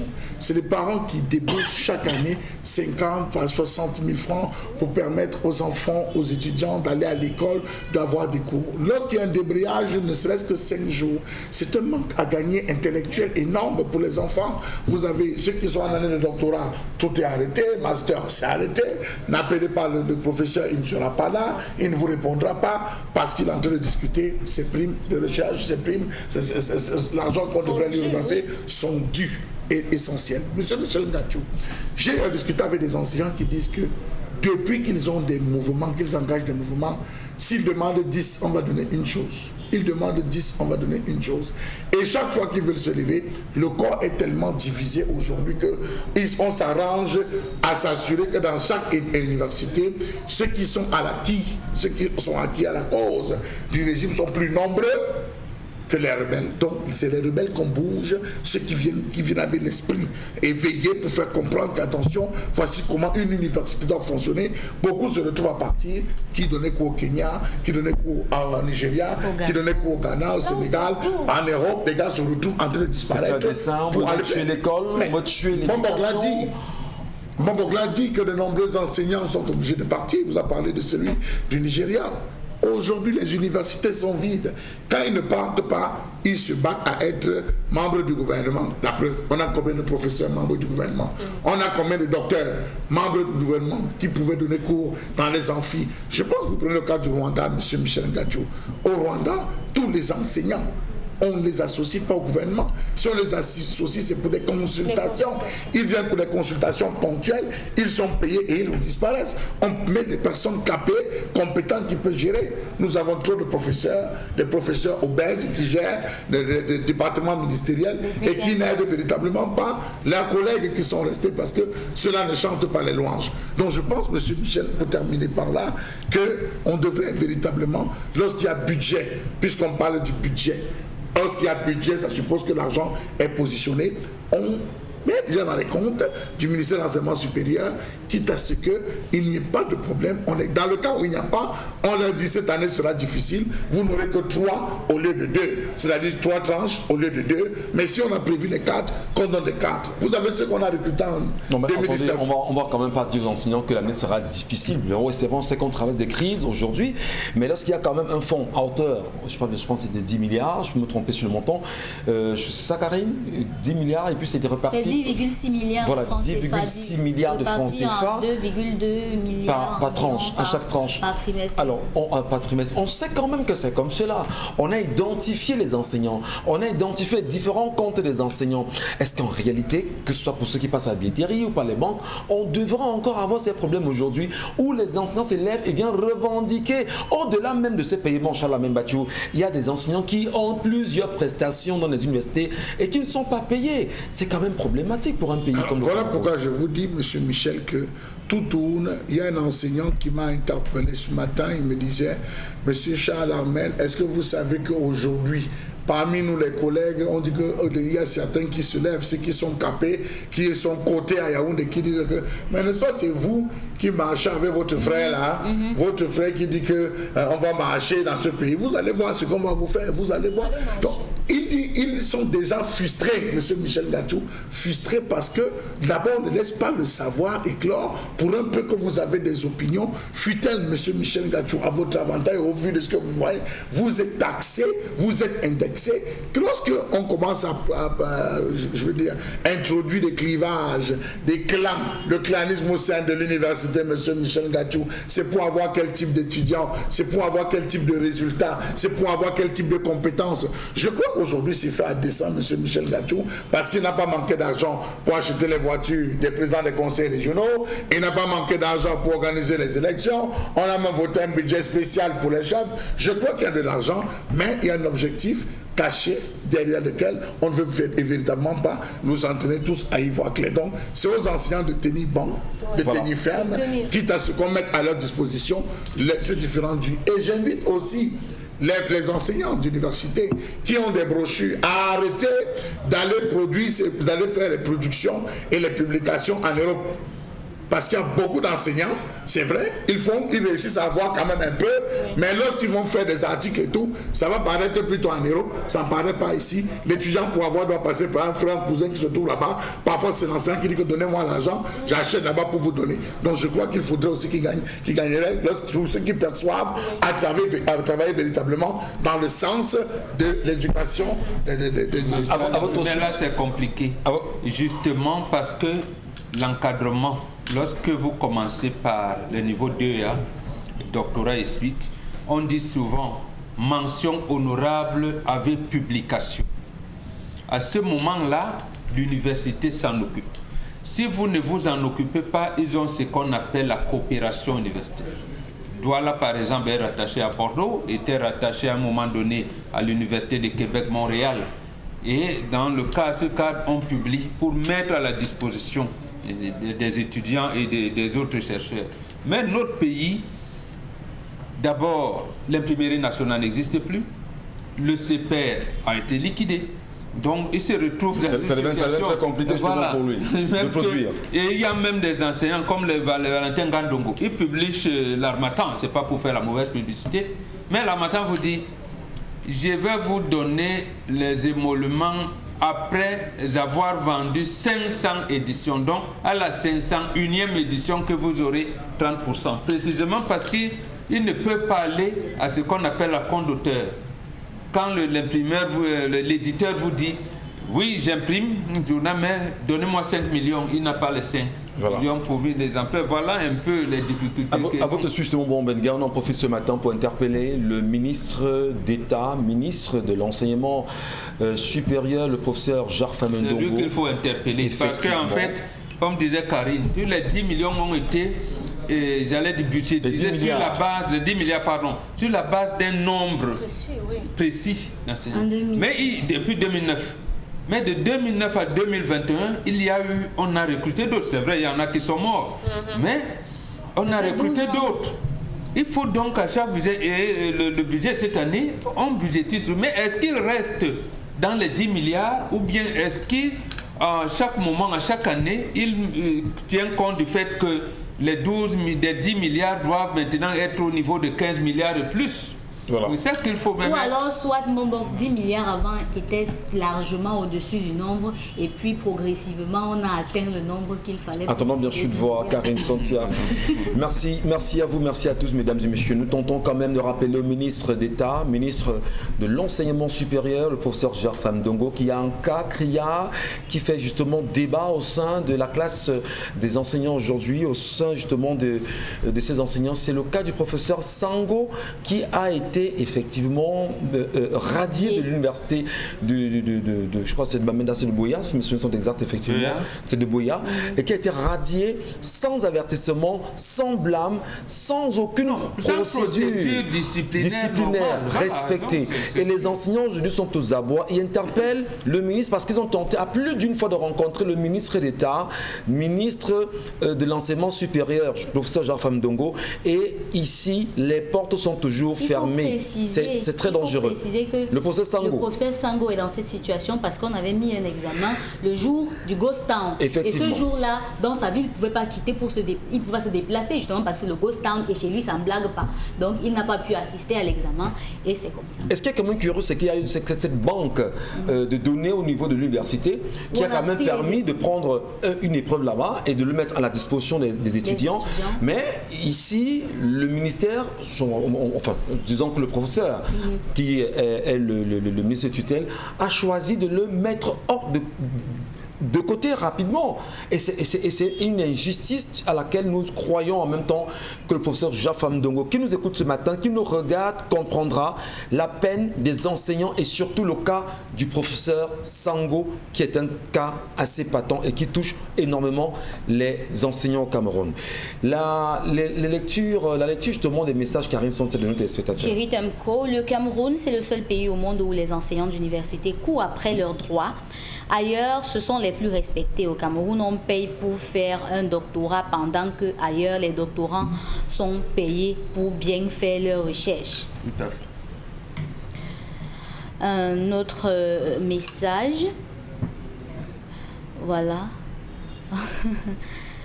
Ok. Quel 1 million de francs CFA, même un professeur en net à percevoir ne touche pas cette somme. Il atteint même 60 000 francs. Les primes de recherche pour les enseignants de rang magistral en trimestre n'atteindraient pas 800 000 francs. Herman Denis Kwepou qui a écrit ce message. C'est vrai que les chercheurs enseignants d'université souffrent, mais que dire des chercheurs du ministère de la Recherche scientifique, dont les salaires et les primes de recherche sont encore plus dérisoires que ceux du MINESUP? Il faut aussi en parler, c'est important. Paul Raoult. Notre voisine, paix à son âme, ne disait bonjour que le jour de Noël, quand elle avait déjà bu une bière. Mais elle n'aimait pas que ses enfants fréquentent mes petits frères. Jeannette Michael. C'était avant qu'il y avait l'amour entre les voisins, mais de nos jours, il y a juste de la jalousie qui règne. On ne peut pas gronder mon enfant. Nous, on nous fouettait. Et quand ton parent arrivait, il ajoutait même. Le pays l'a vraiment changé. Abel Fourbé. Question d'éducation, il faut bien éduquer vos enfants. Les enfants ne sont pas obligés d'aller chez les voisins. Pauline Charrière. Tu me rappelles les propos de papa qui disaient restez chez vous. Papa oui, disait, tous les parents disent ça. Mais restez chez vous, restez chez vous. Il ne faut pas fermer les enfants. Hein. Ouais. Parce que si vous avez un seul enfant, il va faire comment pour jouer. Non, ils n'empêchaient pas. Mais en même temps, hein, si on apprend quand même que... Il y avait certaines maisons où on vous interdisait vraiment complètement. Ne nous ramenez pas les affaires de Comme-Cana. Comme-Cana, c'est très compliqué en Comme-Cana. Nous restons ici. Restons au quartier Cana. C'est trop compliqué là-bas. Restons ici. Précisément pour dire quand même qu'il n'y a que... Lorsqu'on vit en communauté, on ne devrait pas avoir peur de laisser son enfant chez le voisin. Parce que, oui, en réalité, c'est juste que, comme on l'a très bien dit sur ce plateau, il y a des voisins méchants. Des personnes méchantes. Hyper méchants. Mais ce qui est curieux, c'est que même quand on identifie le méchant aujourd'hui, on ne parvient pas, à l'extirper, bien évidemment, du quartier. Oui, mais c'est votre occidentalisation des habitudes. Les médecins ont commencé à vous avertir. Le taux de prévalence du diabète et de l'hypertension augmente parce que vous mangez comme l'Occident. Le taux de criminalité augmente parce que vous avez abandonné vos habitudes. Vous dites que c'est le blanc qui fait bien. C'est ça qui aboutit au délitement de la société. Quand on parle de société, le mot qui accompagne société, c'est solidarité. Quand la solidarité n'existe plus, ça veut dire que la société n'existe plus. Aujourd'hui, on nous laissait chez le voisin. Et surtout, nos mamans avaient des maternités, j'allais dire, de manière permanente. Donc, la différence entre l'aîné et le suivant, c'était de 2 ans. 2 ans, merci. Et merci, 3 ans. Ils pouvaient donc laisser 3, 4 enfants chez la voisine qui s'en occupait. On me dit rien. Et quand votre papa, quand son papa, nos grands-pères venaient nous rendre visite, et commencer par le voisin. Et c'est le voisin qui les accueillait. Parce que vous, aujourd'hui, les taxis vous amènent même à la maison. Nous, on avait les gares routières, le car ça vient ou quoi, vous laisse là-bas. Si c'est le voisin, il vous prend, il vous amène jusqu'à la maison. Et la discussion commence. Et j'ajoute même, mes enfants là, ils sont comment? J'ajoute même, quand grand-mère part du village pour la ville, elle fait le paquet de sa fille, parce qu'il vient chez sa fille en réalité. Elle fait le paquet du voisin. Absolument. En réalité. Voilà. Oui, c'était automatique. C'était automatique. Même votre maman qui vient, la voisine là, tu lui as dit que je suis là. D'abord, elle ne disait pas, mais elle fait là 2 jours, elle ne voit pas vos voisines, mais c'est pas normal. Nous, on ne connaît pas cette société-là où vous laissez vos enfants de la voisine, vous trouvez qu'on les a violés. Au lycée, en une minute, au lycée, on a une camarade de classe qui s'est fait initier, je crois que c'est comme ça qu'on dit, à la sorcellerie à travers la viande qu'elle allait manger chez la voisine. Hein. Oui, parlant des voisins, des enfants qui vont chez les voisins jusqu'à ils mangent, ils prennent leurs aises là. Attention. C'est vrai qu'il y a tellement... On se méfiez-vous toujours des gens méchants. Comment on fait? Même les hommes qui vous draguent là, on vous donne comment? Venez apprendre. On vous dit que même un homme qui vous drague là, il y a des signes. Vous saurez que bon, cet homme-là, je dois me méfier. Voilà. C'est comme ça, les voisins, il y a un type de comportement, même la démarche. Dans la rue, vous allez vous rendre compte que ce papa qui vient d'entrer au quartier là, il n'a pas l'air... Et c'est comme ça que ça se fait. Il y a des signes. Bon, Mais apprenez, il faut apprendre auprès de Monsieur Michel Ngatsou. Donnons la parole à Charles Lamène Batchou. Monsieur Michel Ngatsou, je suis désolé et c'est pour ça que j'appartiens à la caste des conservateurs de la tradition. Pourquoi? Vous voyez, Dominique dit, donnez-nous les informations. Quand vous allez à l'hôpital, ce n'est pas une injection, on dit qu'il faut prendre le dexaméthasone, on associe à ça, on vous donne l'injection. Non, il faut arrêter de croire que vous allez... Non. Il y a des endroits pour recevoir ce type de connaissances. Vraiment, à des moments... Mais oui, qu'il reste chez tout le monde. Mais monsieur Batchou, nous sommes là quand même pour l'éducation, la sensibilisation. Il y a des choses... C'est éduquant quand même, non? Qu'est-ce que nous faisons sur ce plateau? On est là pour éduquer. Vous savez la honte, vous savez la honte que nous recevons à chaque jour derrière des individus qui viennent parfois tester, les maîtres, les grands maîtres, les initiés, monsieur Michel Ngatsou. Et vous savez le nombre d'initiés qui sont emprisonnés. Moi, je ne reçois peut-être que les invertis. Bon, on n'est plus à l'époque de l'Antiquité. Tu veux quoi? Je ne vais pas au marché, je me dis, non, l'Antiquité était bien. Non, quand quelqu'un vous répond comme ça, bon, nous ne sommes plus à l'époque de l'Antiquité, nous sommes à l'époque moderne. Attends, je vais vous dire, monsieur Michel Ngatsou. On fait quoi avec ce type d'individu? Ce type d'individu vous pénalise. C'est pour ça qu'on vous dit, vous qui voulez donc, il y a des endroits de personnalité appropriés, ils vont vous donner des rudiments. Je voulais dire qu'avant d'acheter le terrain dans un endroit, on regarde. Est-ce que le terrain-ci, je vais pouvoir bien dormir? On regarde. Avant d'entrer dans une maison, monsieur Michel Ngatsou, est-ce que la maison, si j'aurais la paix, pourrais-je bien dormir dans la maison-ci? On pose des questions.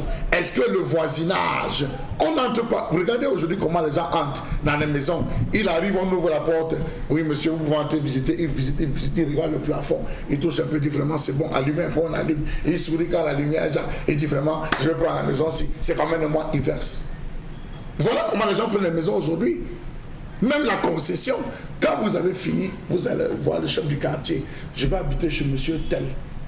Est-ce comment vous trouvez la concession? Il dit, ah, j'entends trop de bruit dans la concession là. Il y a tel voisin là qui tout le temps est trop belliqueuse. Si vous n'aimez pas les problèmes, vous savez supporter les problèmes, vous pouvez prendre. Vous allez chez le boutiquier du quartier, vous allez vous asseoir, vous payez le pain. Vraiment, je veux prendre telle maison, à tel niveau. Je suis totalement d'accord avec vous, monsieur. Le boutiquier. C'est quoi? Oui, en réalité, oui, c'est des vous voulez apprendre, c'est quoi comme ça? Merci beaucoup. Karine, permettez. Alors, mais on va les informations se disent à la boutique, au bar et chez le chef. Voilà. Il y a plein de réactions justement sur les pages Facebook d'Equinox TV, et puis on prendra peut-être pas le temps de toutes les listes de réactions, mais on va rapidement rebondir dans la revue des réseaux sociaux, Karine Sontia, et parce que c'est important justement d'en parler très vite ce matin, c'est avec vous. Qu'est-ce qui s'est passé? Dans le cadre de la revue des réseaux sociaux ce matin, on a ce grave accident de la circulation qui est survenu entre Soncho et la ville de Tchang, particulièrement, précisément à la falaise, au niveau de la falaise, un camion et un bus, un gros porteur de 70 places qui sont entrés en collision. Ce sont les flammes qui ont alerté les environs et vous voyez dans les images, plusieurs personnes ont perdu la vie jusqu'ici. Le décompte ne parle que de 18 personnes décédées pour l'instant. On attend encore d'autres précisions des autorités administratives, mais il faut dire que ça c'est encore un énième accident de la circulation. En ce début d'année 2021, ça commence quand même à bien faire et à faire parler plus d'un sur la toile qui commence à s'inquiéter. On a bien sûr les images qui font le tour de la toile aujourd'hui. D'ailleurs, c'est ce qu'on a également sous nos yeux à l'instant. Énième accident, la falaise de Tchang a encore tué Charles Lamène Batchou. Vous qui connaissez mieux cet endroit, parce que vous êtes certainement. Est-ce qu'on ne va pas dire que la falaise cache quelque chose aujourd'hui qui a valeur des Camerounais comme ça? Monsieur Michel Ngatsou, est-ce que c'est bien dit comme ça? Ce n'est pas le premier. À cet endroit, il y a déjà eu plusieurs et des accidents extrêmement mortels. J'ai eu à perdre même un voisin toujours à ce niveau de là-bas, il y a pratiquement 2 ans. que j'ai eu à perdre un voisin. Cet endroit est un endroit excessivement dangereux. L'autre problème, si vous avez eu la chance de prendre la falaise ces derniers jours, vous allez vous rendre compte qu'il y a un souci de visibilité sérieux. La visibilité sérieux, ce n'est pas entretenu, ce n'est pas nettoyé, ce n'est pas défriché. Quels sont les individus qui prennent les frais de cantonnage pour nettoyer et qui ne procèdent pas au nettoyage? La visibilité est très très mauvaise à ce niveau. Oui, l'accident est survenu. Vous voyez, on parlait ici, on avait abordé la question de surcharge, de nombre de tours par voyage. Vous avez des chauffeurs qui descendent, qui sont obligés de remonter. On ne pense pas permettre aux chauffeurs de se reposer. Était-ce la fatigue? Dans tous les cas, M. Michel Ngachou, je le dis et je le dis encore à tous ceux qui voyagent la nuit, quand vous voyagez la nuit, ne dormez pas. Lorsque vous avez le moindre choc en dormant dans ce genre de cas, lorsqu'il y a un choc, c'est terminé, vous partez. Vous continuez seulement, vous transitez parce que le sommeil est une demi-mort. Lorsque vous transitez, c'est juste la suite. Donc, à ce niveau, on ne pourra dire que condoléances. J'attends encore la suspension parce qu'on va être bientôt.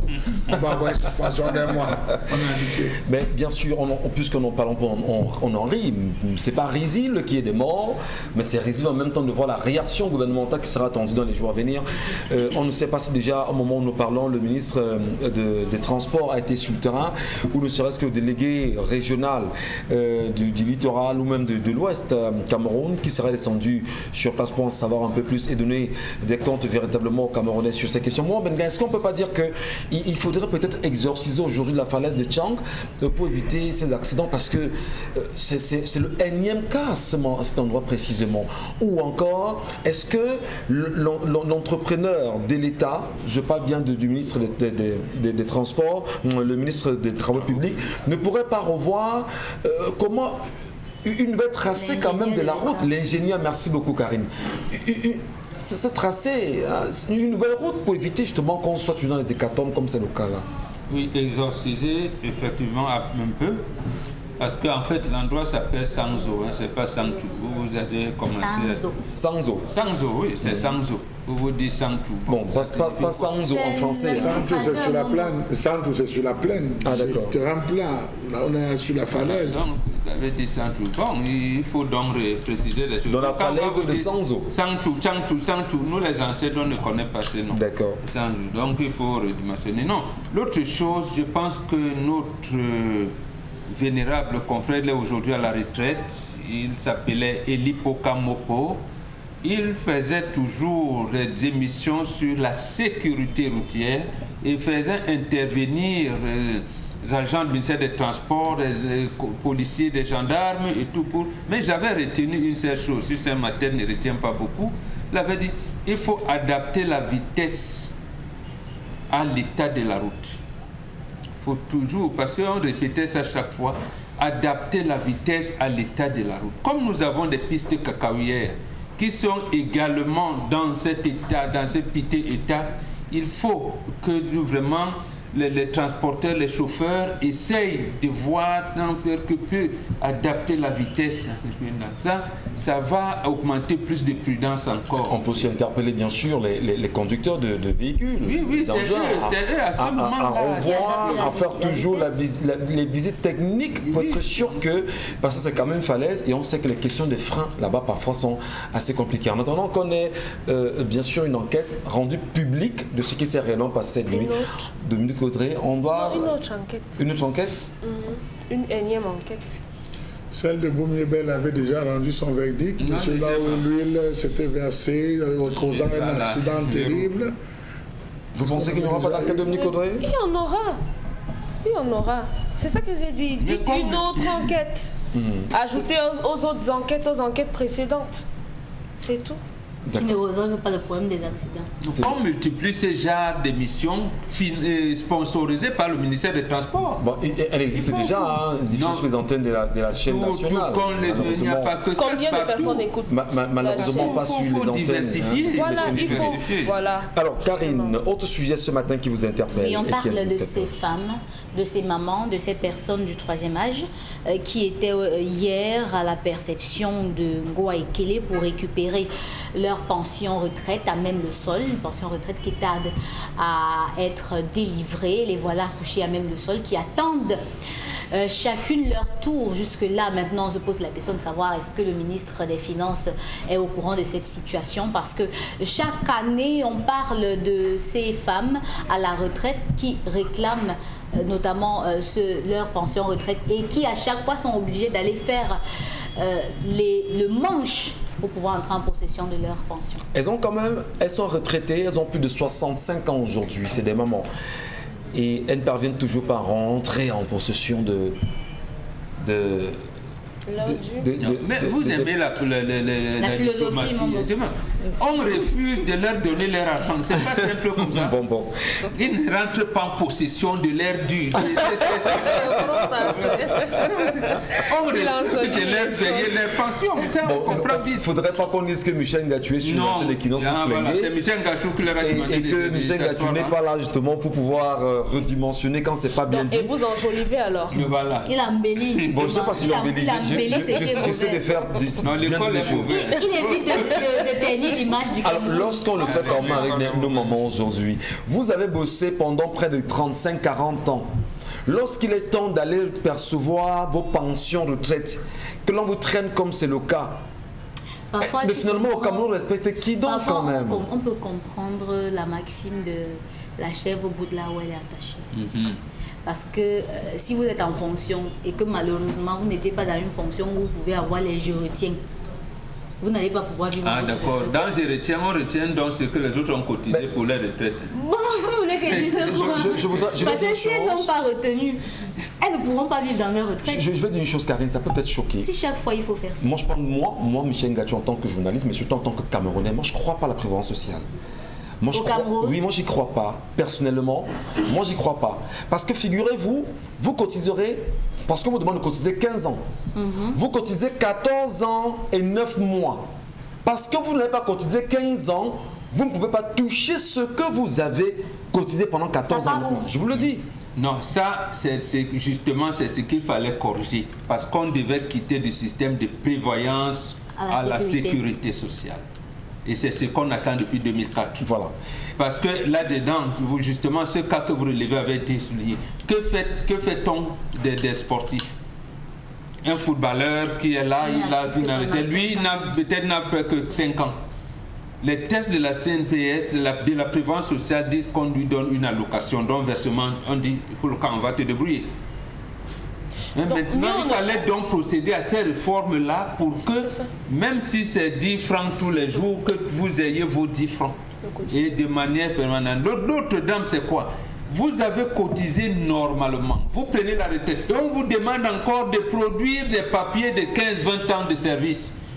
C'est incroyable. Il y avait tout, vous venez tout, voilà, tous les gens. Alors que c'était avec le respect que l'on doit à l'État du Cameroun, avec le respect qu'on doit à l'État du Cameroun et qu'on doit justement aux institutions qui s'occupent de la prévoyance sociale, même de la sécurité sociale aujourd'hui, est-ce que ça ne sent pas de l'arnaque où l'État vole ses propres citoyens? Il faut justement que les citoyens camerounais observent la même chose, que l'État justement procède à la politique d'arnaque.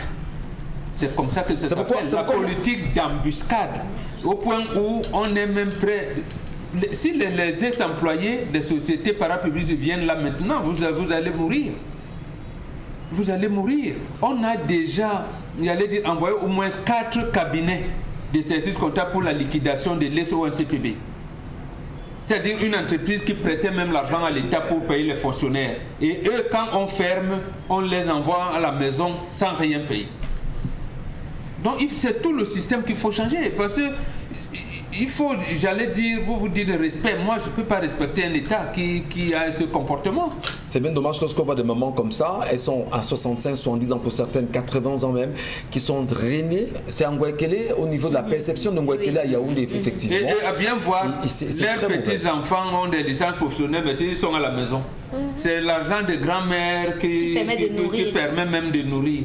Et même maintenant, grand-mère ne peut même plus prendre cet argent. C'est grave. Il faut qu'elle vienne se coucher. En attendant, justement, on parlera d'autres faits. Et d'ailleurs, tout à l'heure, Madame et Monsieur, merci de rester avec nous. On marquera une pause dans un instant et nous irons, bien sûr, retrouver Consti Lamine qui va nous retrouver avec Von Bio. Mais entre-temps aussi, il est important de dire que le Cameroun traverse des moments difficiles. Est-ce que vous, Camerounais, vous validez l'entrée d'un vaccin au Cameroun contre le coronavirus? Allez-vous le faire ou pas? Allons déjà saluer Consti Lamik avec nous. Bonjour Consti, bienvenue ce matin. Vous avez Von Bio en main. Bien entendu, j'ai un complément alimentaire. J'ai un complément qui permet aujourd'hui de nous prévenir contre plusieurs maladies. Il faut le rappeler, chers téléspectateurs, la vie se résume sur 3 mots. La prudence, la prévoyance et la conscience. Ajoutant ces 3 mots, il est également question d'être reconnaissant de temps en temps. Et parlant bien sûr de reconnaissance, c'est l'occasion pour moi de dire déjà merci à tous les téléspectateurs de cette émission, merci à tous les partenaires, merci à ceux-là qui ne cessent d'accompagner au quotidien le concept Salaka partout où il se trouve. Et parmi ceux-là, il est question pour moi ce matin de dire un merci particulier à un monsieur qui accompagne le concept Salaka depuis pratiquement plus de 20 ans. C'est monsieur Hyacinthe André Zoyon, qui nous écoute d'ailleurs ce matin. C'est un très très grand client et partenaire du concept Salaka, raison pour laquelle je profite de cet espace pour dire 1000 fois merci à monsieur Hyacinthe Zoyon du côté bien sûr de Douala. Alors à l'instant, chers téléspectateurs, vous me regardez à la maison. Quelle que soit la ville, quel que soit le quartier, retenez qu'il est question encore ce matin de parler santé, de parler compléments alimentaires, mais alors de parler Von Bio Oméga 3. Vous le connaissez déjà. Pour ceux qui ne le connaissent pas, c'est déjà une occasion déjà pour cela de découvrir les bienfaits du Von Bio, de la gamme Von Bio. Ce complément alimentaire que j'ai entre mes mains, c'est un complément alimentaire d'origine américaine. C'est un complément alimentaire de laboratoire Cedorex.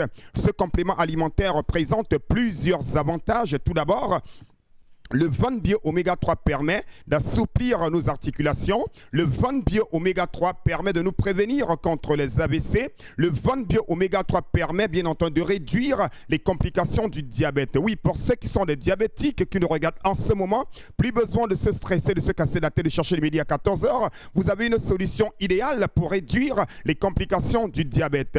Vous avez des problèmes de tension, les problèmes de rhumatisme, les problèmes de crampes. Je vous conseille de consommer régulièrement le Von Bio Oméga 3, encore appelé huile de poisson pour les anglophones fish oil. Oui, ce complément alimentaire est important pour la santé. On le consomme une fois par jour pendant le repas. Donc c'est une gélule par jour pendant le repas, et à l'intérieur de la boîte vous avez 30 gélules de Von Bio Oméga 3. Ne pas confondre avec les autres Oméga 3. Le Von Bio Oméga 3 est en vente uniquement au magasin 1001 Tapis qui est situé à Douala au Cameroun, en face du Palais d'Ika. Pour ceux des téléspectateurs qui nous regardent dans les autres villes du Cameroun, dans les autres pays, les numéros de téléphone, vous les avez, appelés directement et passez votre commande de Von Bio Oméga 3. Bien entendu, chers téléspectateurs, il est important de consommer régulièrement les compléments alimentaires et pas n'importe lesquels. Consommez bien entendu la gamme Von Bio.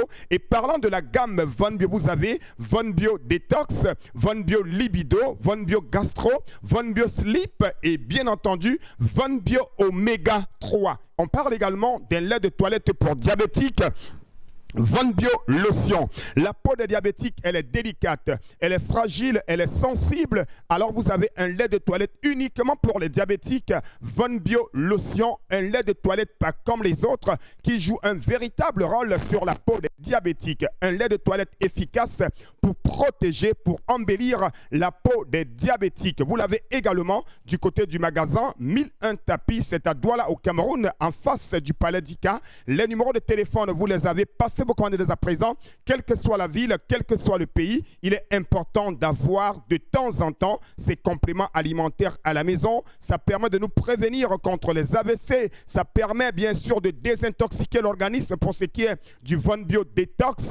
Vous les avez tous les jours de lundi à samedi, de 9h à 18h au magasin 1001 Tapis. Livraison dans tout le Cameroun, dans certains pays africains. Je ne saurais partir sans rappeler également à tous nos téléspectateurs que vous avez encore la pommade contre les hémorroïdes du côté bien sûr du magasin 1001 Tapis. Cette pommade, elle est 100% naturelle. Regardez bien sûr la présentation physique. Ne confondez surtout pas avec d'autres pommades. Bien entendu, chers téléspectateurs, la pommade qui permet d'éradiquer totalement les hémorroïdes, la pommade qui vous permet de vous sentir, de vous mouvoir quand on a eu les hémorroïdes, c'est bien entendu cette pommade que je présente encore ce matin. Elle est en vente également du côté du magasin 1001 Tapis. C'est une pommade efficace. Elle est 100% naturelle. Plusieurs personnes aujourd'hui ont retrouvé retrouver le sourire parce qu'ils utilisent la pommade contre les hémorroïdes qui est en vente au magasin 1001 tapis. N'oubliez pas, le Von Bio Oméga 3, vous l'avez toujours en pleine promotion. Le Von Bio Lotion également. Le Von Bio Détox, sans oublier la pommade contre les hémorroïdes. Merci beaucoup. La suite, c'est dans un instant. N'oubliez surtout pas, soyez prudents, conscients, prévoyants et surtout très reconnaissant dans la vie. Merci beaucoup. Signé Constilamine, qui nous retrouve, comme c'est le cas tous les jours, avec le concept Salaka. Merci beaucoup Constilamine et beaucoup de plaisir à vous. Opération d'extraction des corps en cours, effectivement à la falaise de Sanzo. Déjà une vingtaine de morts, selon un collaborateur bien sûr du gouverneur de la région de l'Ouest qu'on a eu au téléphone. Le gouverneur de l'Ouest est bien sûr sur les lieux. Il a ordonné qu'on coupe la route, qu'on coupe la circulation, le temps de dégager la chaussée et il précise bien sûr que la circulation va reprendre bientôt pour ceux qui prennent la route. C'est une information qui nous a révélé autant pour moi par notre correspondant à l'Ouest du Cameroun, M. Takem. Et bien sûr, on va encore le dire ce matin, vous êtes très nombreux à nous laisser des messages. Karine, que nous disent les téléspectateurs? Voilà une histoire où dans d'autres pays, ce sont les étudiants qui font grève pour avoir un enseignant de qualité à travers l'amélioration des conditions de travail des universitaires. Au Cameroun, ils sont concentrés à faire le défi des cuvettes de bière dans les bars. Edmond Sokoudjou. Comme quoi les étudiants ne sont même pas au courant de la grève des enseignants aujourd'hui. C'est pas comme ça. Justement, on a divisé notre pays en Batoustan. Il faut que les Camerounais sachent qu'on a refusé ou alors on n'a pas voulu que les étudiants camerounais restent dans une association, dans un syndicat unique. On a créé l'association des élèves étudiants de Grand Ouest, de Grand Nord, de Grand Sawa, de Grand Mbam, du Noun. Et dans le Grand Ouest, vous verrez le Noun. J'ai vu même défiler dernièrement association des anciens élèves de l'INJS ressortissants de Bimbia. Bon, voilà, j'ai bien envie que se regroupent comme ça. Je n'en ai pas compte. Mais où est l'ACDEC? Si au moins les étudiants savaient que nous avons un porte-parole commun qui s'appelle ADEC, là, on se croirait mieux. Merci mon bon. Karine.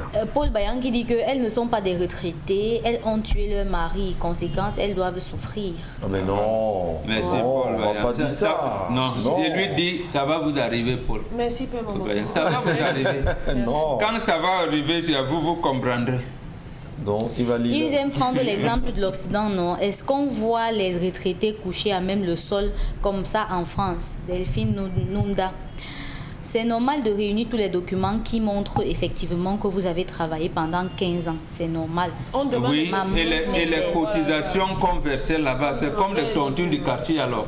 Ça veut dire que quand on verse les cotisations, il faut montrer les documents. Non, cher ami, ça ne se fait pas comme ça. C'est de manière, ça doit être de manière automatique. On ne peut vous appeler que s'il y a peut-être une anomalie, parce qu'il peut arriver que le dossier a été mal saisi, a été erreur de ceci. Le problème, c'est quoi concrètement? Lorsqu'on a déjà, c'est vrai qu'on doit revenir sur ce sujet demain, mais concrètement, lorsqu'on en parle, c'est pas choquant de savoir quand même que l'on a travaillé. Lorsque vous partez récupérer l'argent au niveau de la prévoyance sociale, qui a tout mis en place pour que vous ayez votre argent, quand on fasse souffrir autant, mais est-ce que c'est normal que les Camerounais continuent de croire en cette prévoyance sociale aujourd'hui? Il dit non. Alors, le chef de l'État lui-même a dit que c'était pas normal. Il a créé la sécurité sociale qu'il refuse de mettre en place. C'est bien dommage. Voilà. Bon, maintenant, Karine, les messages. Oui, cher message. Il y a d'abord quel coronavirus au Cameroun pour qu'on parle de vaccin. Sorel Blanche Ndjike qui nous écrit. Vraiment, je comprends pourquoi les vieux s'accrochent au pouvoir, car une fois en retraite, zéro pension. Ce sont les femmes fonctionnaires et contractuelles d'administration qui sont payées par le MINFI et non la CNPS. Sorel Blanche Ndjike. Un autre message. Il y a plutôt des Camerounais qui se plaignent de ne plus avoir Equinox en leur bourse. C'est pas évident. On va lui lire d'autres messages. Wow, on a déjà lu ceux-là. C'est normal de rire. Je suis passée une fois par rapport à l'accident. Je suis passée une fois, mais à mon retour, je suis moi passée par Bafang, tellement la peur de ça. Virage sur virage. J'ai eu peur la peur de toute ma vie. L'Orient sauf Tifo. Oui, Michel, c'est mieux. D'accord. Bon, on va peut-être, on s'arrête là. Oui, c'est pas des commentaires. Vous voulez faire un rebondissement, je sais pas. Non, je voulais vous demander à vous. Ouais. Quelle est votre expérience avec vos voisins? Parce que nous tous, on a parlé de notre voisinage. Et vous? Mon voisin de venir à l'école. Aller à l'école. Non, mais est-ce que vous aussi, vous êtes professeur aussi dans l'école? Méfiez-vous des gens, des personnes méchantes. Non, laissez les voisins. Avant de savoir s'ils sont méchants, il faut les voisins, vous allez les trouver au lieu de travail. Non. Vous allez les trouver à l'école. Vous allez les trouver. Bon, vous allez dire, on se méfie des voisins. Non, on ne peut pas vivre dans une espèce de parano. Au niveau des quartiers. Voilà, c'est pour ça qu'il faut avoir des rudiments pour savoir que non. Quand les blessures sont comme voilà. Il y a des indices. En tout cas, moi je pense que Mbomboka parlait à Dominique et puis on va pas. Et vous fuyez, d'accord? Non, pas qu'on fuit. Il faut respecter les aînés. Le prix de la liberté, c'est la souffrance. Le jour où le Camerounais comprendra ça, il se lèvera comme un seul homme et fera face à ceux qui leur privent du bien-être qui t'a donné de leur vie, sinon souffront seulement. Pendant 500 ans. Pourquoi les accidents toujours à l'ouest? Capto. Merci. Franchement. Il y en avait ma Kenéné dernièrement, c'est ça. C'était ça à l'ouest. Alors, merci beaucoup, merci à vous. Je viens d'apprendre les informations sur l'accident de Tchang. Mon cœur saigne abondamment ce matin. Merci beaucoup, Karine. Il y a beaucoup de messages. Qu'est-ce qu'on doit retenir exactement de la sortie de Fo Sokunju qui demande aux Camerounais de rester chez eux le 30 janvier prochain et de l'endroit où ils seront, qu'ils prennent simplement des jujubes qui vont marcher, qu'ils marchent autant de jujubes, qu'ils vont justement ressortir et asperger tout en invoquant les ancêtres et en leur restituant les problèmes du Cameroun. Et le chef demande, le roi demande de le faire le 30 janvier à midi pile. Donc, c'est-à-dire que chacun sort de l'endroit où il va se retrouver. Il se met sous le zénith, c'est-à-dire que le soleil, le soleil sera au zénith. Vous mangez les jujubes, comme ça se fait un peu chez nous au village là. Vous mangez les jujubes, vous ressortez. Parce que quand vous sortez, vous aspergez un peu partout et vous invoquez maintenant vos ancêtres en leur disant: moi, ancêtre, fils de Is, je vous parle. Voici le problème de mon pays, voilà. Et maintenant, vous essayez, vous attendez justement le message. Michel, il y a une autre manière de parler. On ne dit rien. C'est Michel qui a la... Donc, justement, comment est-ce qu'on peut apprécier aujourd'hui Charlemagne Batchou exactement l'attitude du roi qui dit d'ailleurs qu'il faudrait tout faire pour éviter qu'il y ait d'intrus. Quand Jésus a dit prenez ceci, mangez et buvez et tout, vous mangez seulement. Voilà. En espérant qu'il va revenir. Voilà. Faites aussi ce que le chef a dit. Voilà. Donc c'est ce qu'on a dit. Monsieur Michel Gatchou, quand votre père vous dit un collègue quitte à côté de moi, demande pourquoi. Quitte devant mes yeux. Qu'est-ce qu'un enfant peut lui faire? Il quitte d'abord. Mais quitte d'abord. On embrasse. Il ne part pas. Il reste. Le père dit, j'ai dit que quitte à côté de moi. Tu restes. Tu colles les larmes là. Tu restes. Tu ne bouges pas. Ce qu'il a dit, il a dit pour plaire à certaines personnes. Parce qu'il a reçu beaucoup de messages. Si son enfant va le voir le 30, il va le chasser? Non. Si ses enfants vont s'asseoir à côté de lui, il va les chasser? Non. Je vous ai dit que restez, non? Faites ça à midi, non? Nous, on a dit qu'on fait ça avec toi, à midi. Nous faisons à côté de toi, ici, à midi. Est-ce que tu vas nous chasser? Non. Comment vous pouvez demander à un père de chasser ses enfants? Donc, ceux qui ont prévu des deuils, des funérailles, à Bamendjou ne vont pas voyager pour aller à Bamendjou. Ceux qui sont les tontines qui ont perdu les sœurs ne doivent pas être à Bamendjou. On ne décline pas tout. Vous pouvez les laisser. Monsieur Michel Gatchou. Faites ça. Observez d'abord. Vous n'avez pas besoin de grandes annonces pour y aller. Voilà, en réalité, pour ceux qui ont On compris. n'a pas demandé que vous résumez. On n'a pas demandé que vous résumez. On a dit faites le rituel. On n'a pas demandé. Voilà. Donc, mais le rituel est attendu, bien sûr, le 30 janvier à Et midi vous allez voir pile. les gens mettre ça sur Facebook. Mais si le soleil ne sort pas bien à Bamongum, vous pouvez descendre à Bafoussam. Ça ne sort pas bien à Bafoussam, vous approchez Bameka. Donc, toujours est-il qu'il faudrait être en position et tout. Avec le zénith. Voilà. Merci beaucoup. Alors, et comment vous appréciez effectivement le fait qu'aujourd'hui, on le sait, les pays de la communauté économique et monétaire de l'Afrique centrale qui viennent d'approuver l'introduction du vaccin contre le nouveau coronavirus dans la sous-région. Ça parle énormément et surtout on parle de la décision qui a été prise à l'issue de la conférence des ministres de la santé de la CEMAC tenue par visioconférence du 19 au 22 janvier dernier. On en parle beaucoup, non, quand même, non, Charles Hamel, Dominique, Bonbon, que tout ça. Le vaccin. Je vous ai dit que moi, depuis que je n'ai jamais reçu vos affaires de vaccin là. Tout ce que vous dites là, j'ai mes écorces que je bois avec précision, concision, et je peux vous assurer que je suis debout. Je ne parle que de moi. Donc ce que vous dites là, ça concerne d'autres personnes, M. Michel Gatou. Est-ce qu'on ne serait pas en train de piéger ceux qui aiment bien aller en Europe en leur disant désormais pour aller en Europe, vous ferez un vaccin pour entrer chez nous, Dominique Audrey? Nous sommes les enclos néo-coloniaux. Ouais. C'est tout. C'est la France qui nous oriente. Pour cette obligation, je pense qu'il faudrait que l'Assemblée nationale puisse valider déjà, que ce soit française et tout. Oui, même pour que ça soit rendu obligatoire. Et il y a des âges.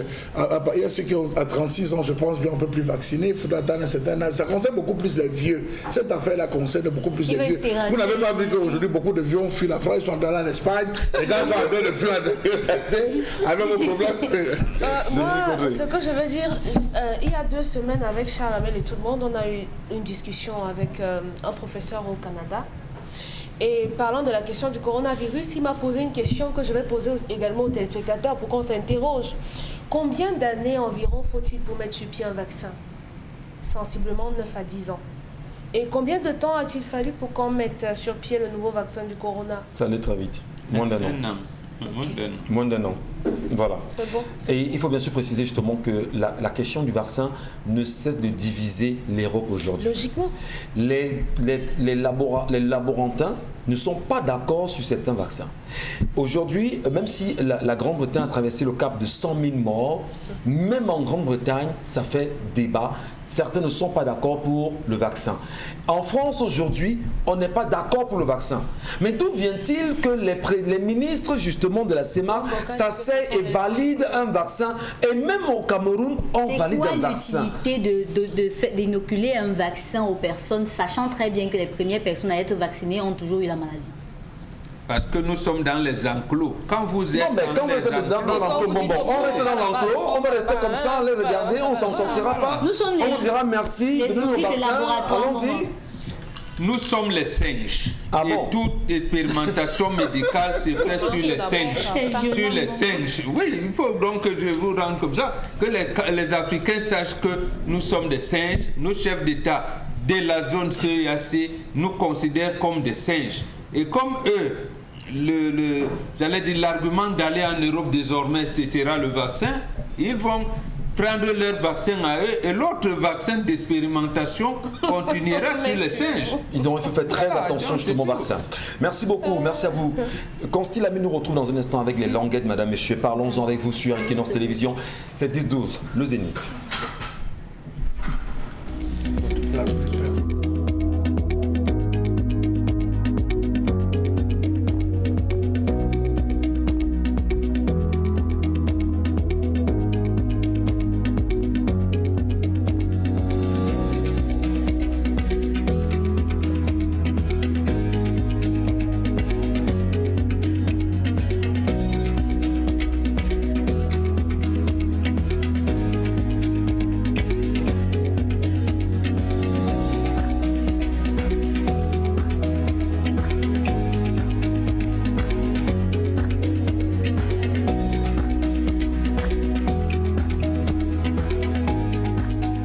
languettes, justement, vous revenez nous parler de ces languettes. Où est-ce qu'on les trouve véritablement? Les languettes médicales sont en vente exclusivement au magasin 1001 Tapis, c'est à Douala au Cameroun. Les numéros de téléphone, vous les aurez à l'écran tout à l'heure. Vous aurez également les prix, mais également sur ces prix, vous allez recevoir une véritable double réduction sur les languettes médicales. Chers téléspectateurs, vous êtes sportifs. J'attire l'attention de tous les sportifs qui sont au Cameroun en ce moment.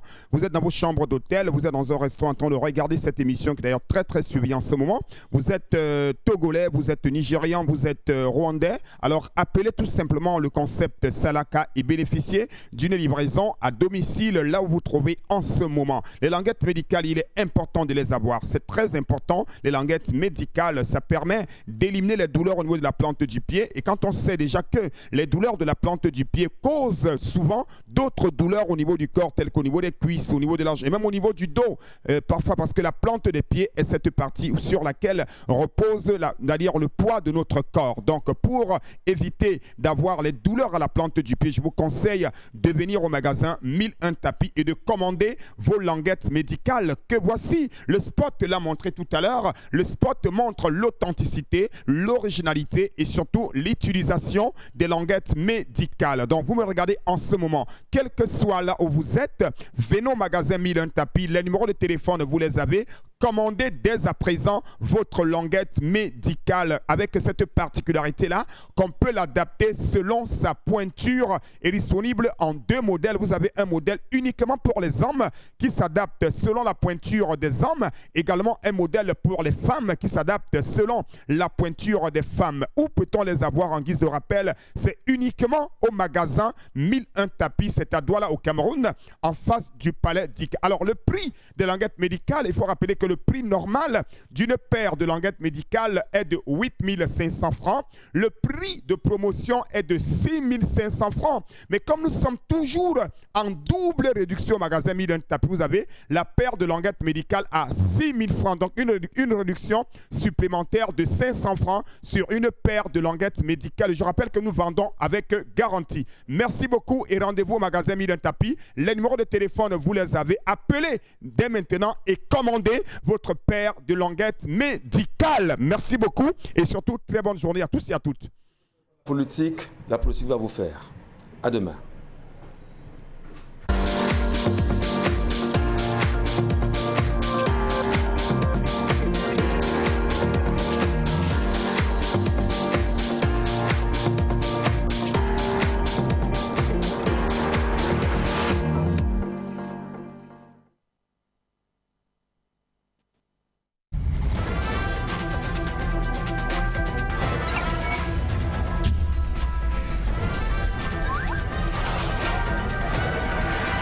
Equinox Télévision, au-delà de l'image, nous rendons compte.